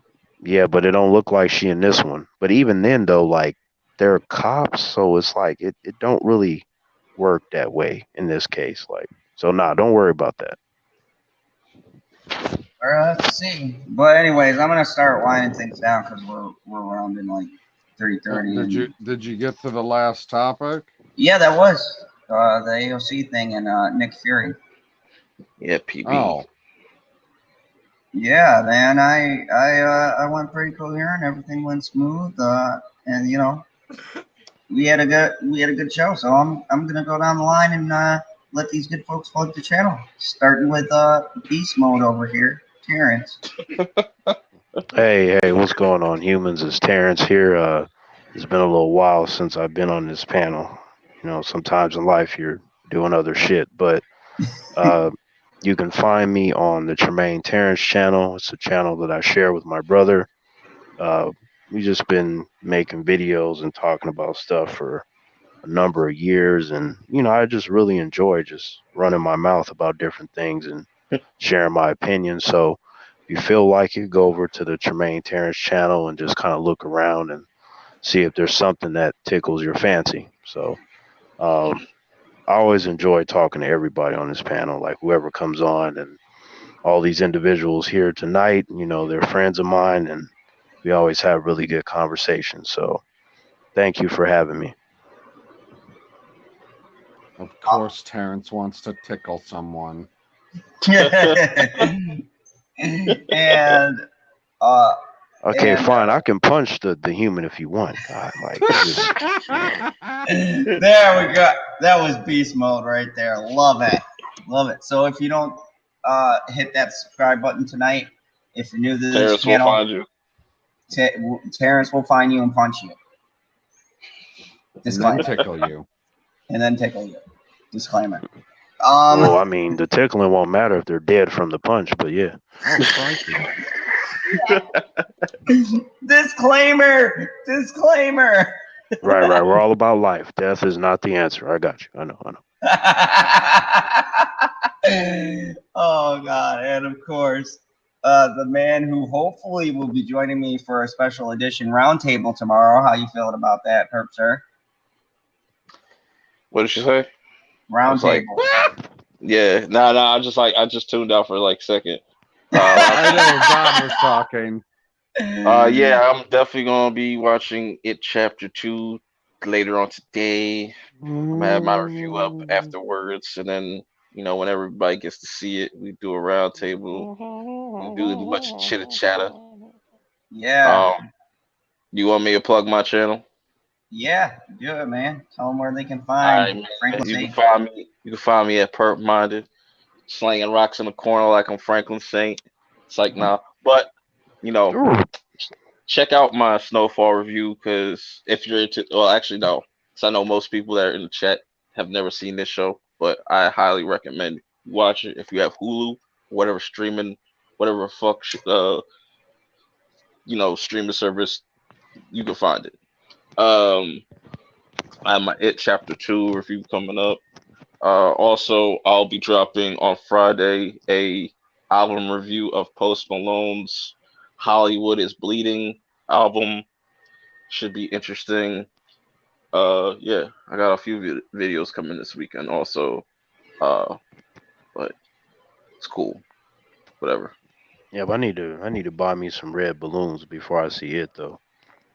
You gonna go in the thing with some balloons? Hell yeah. Imagine Terrence dressing up like a clown. You got Man, videotape that. the last time I painted my face was for the Dark Knight. I did my paint like Heath Ledger's Joker, and like I made it in the theater. Humans were scared and shit, and then like me and my friends, we were at the No. top row, and like I was telling them, I'm like, man, I have a bad feeling that something's gonna happen. They're like, what you mean? So they dim the lights and they start showing the trailers. They get to the second trailer, the screen shuts off, and everybody's like, what the fuck? Because it's like pitch black. Then they turn on the lights and point that shit at me, and they're like, clown, get down here. And then at that point, like everyone in the theater room realized what I look like because they fucking put the spotlight on me. They was like, oh shit. And I was like, yeah, you weren't really supposed to. Anyway, so I had to wash it off. But, doing that Pennywise thing, that should be interesting because I think that they're definitely gonna shoot me. And then when they realize that I'm black, they're definitely gonna blow up my body. So it's gonna be a combination of me getting snapped up. So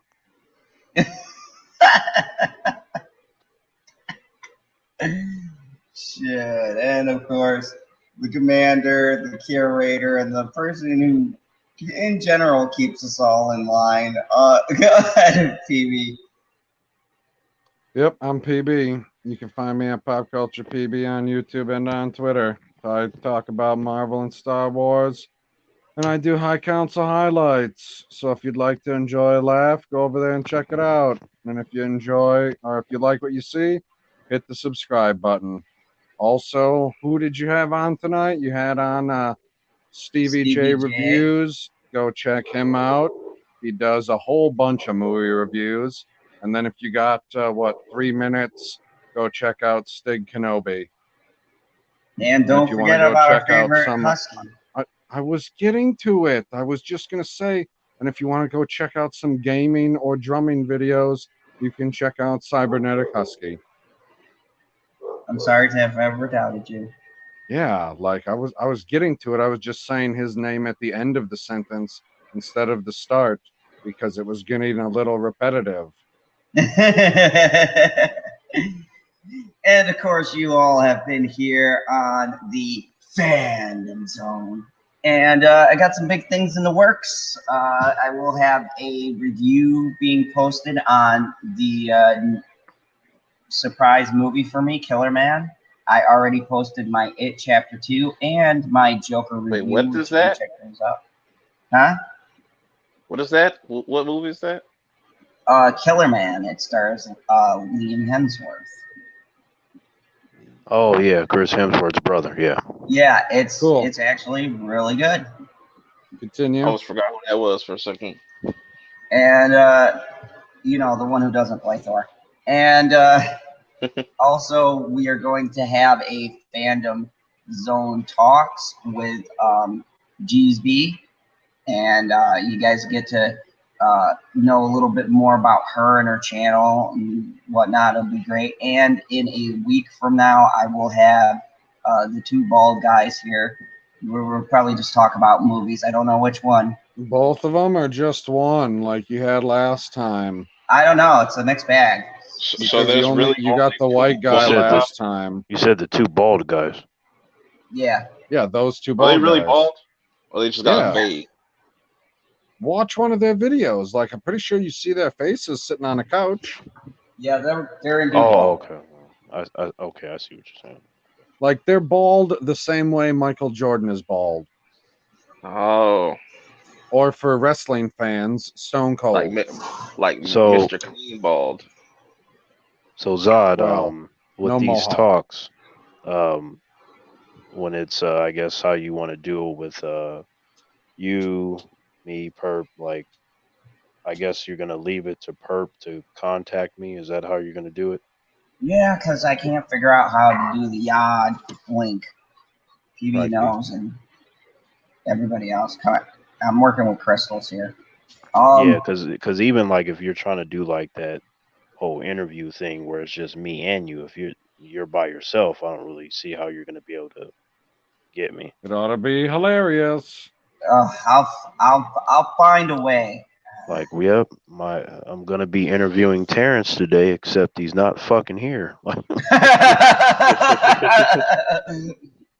It'll just be me with your icon in the corner. Like, yep. Oh, what'd you say, Terrence? Oh, I definitely agree. Like, Terrence ain't saying shit the whole time. that'll be a funny little sketch to do. Hey, that'd be hilarious if you use some of my audio clippings too. You just have random shit like human, yup, true, just random shit. Like, Sometimes I laugh.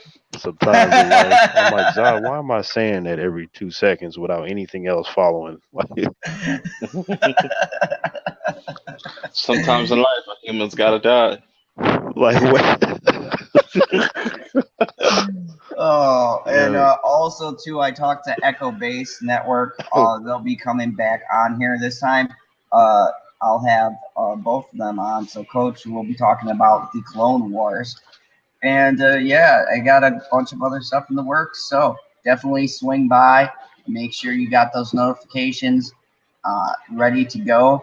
And as always, remember the one and only rule here in the Fandom Zone. Don't you smoke crack. Before Zah. And watch more anime. We're On not Sunday. fucking kneeling, guy. Hold on, let me go get Khalil real quick because this is getting out of hand.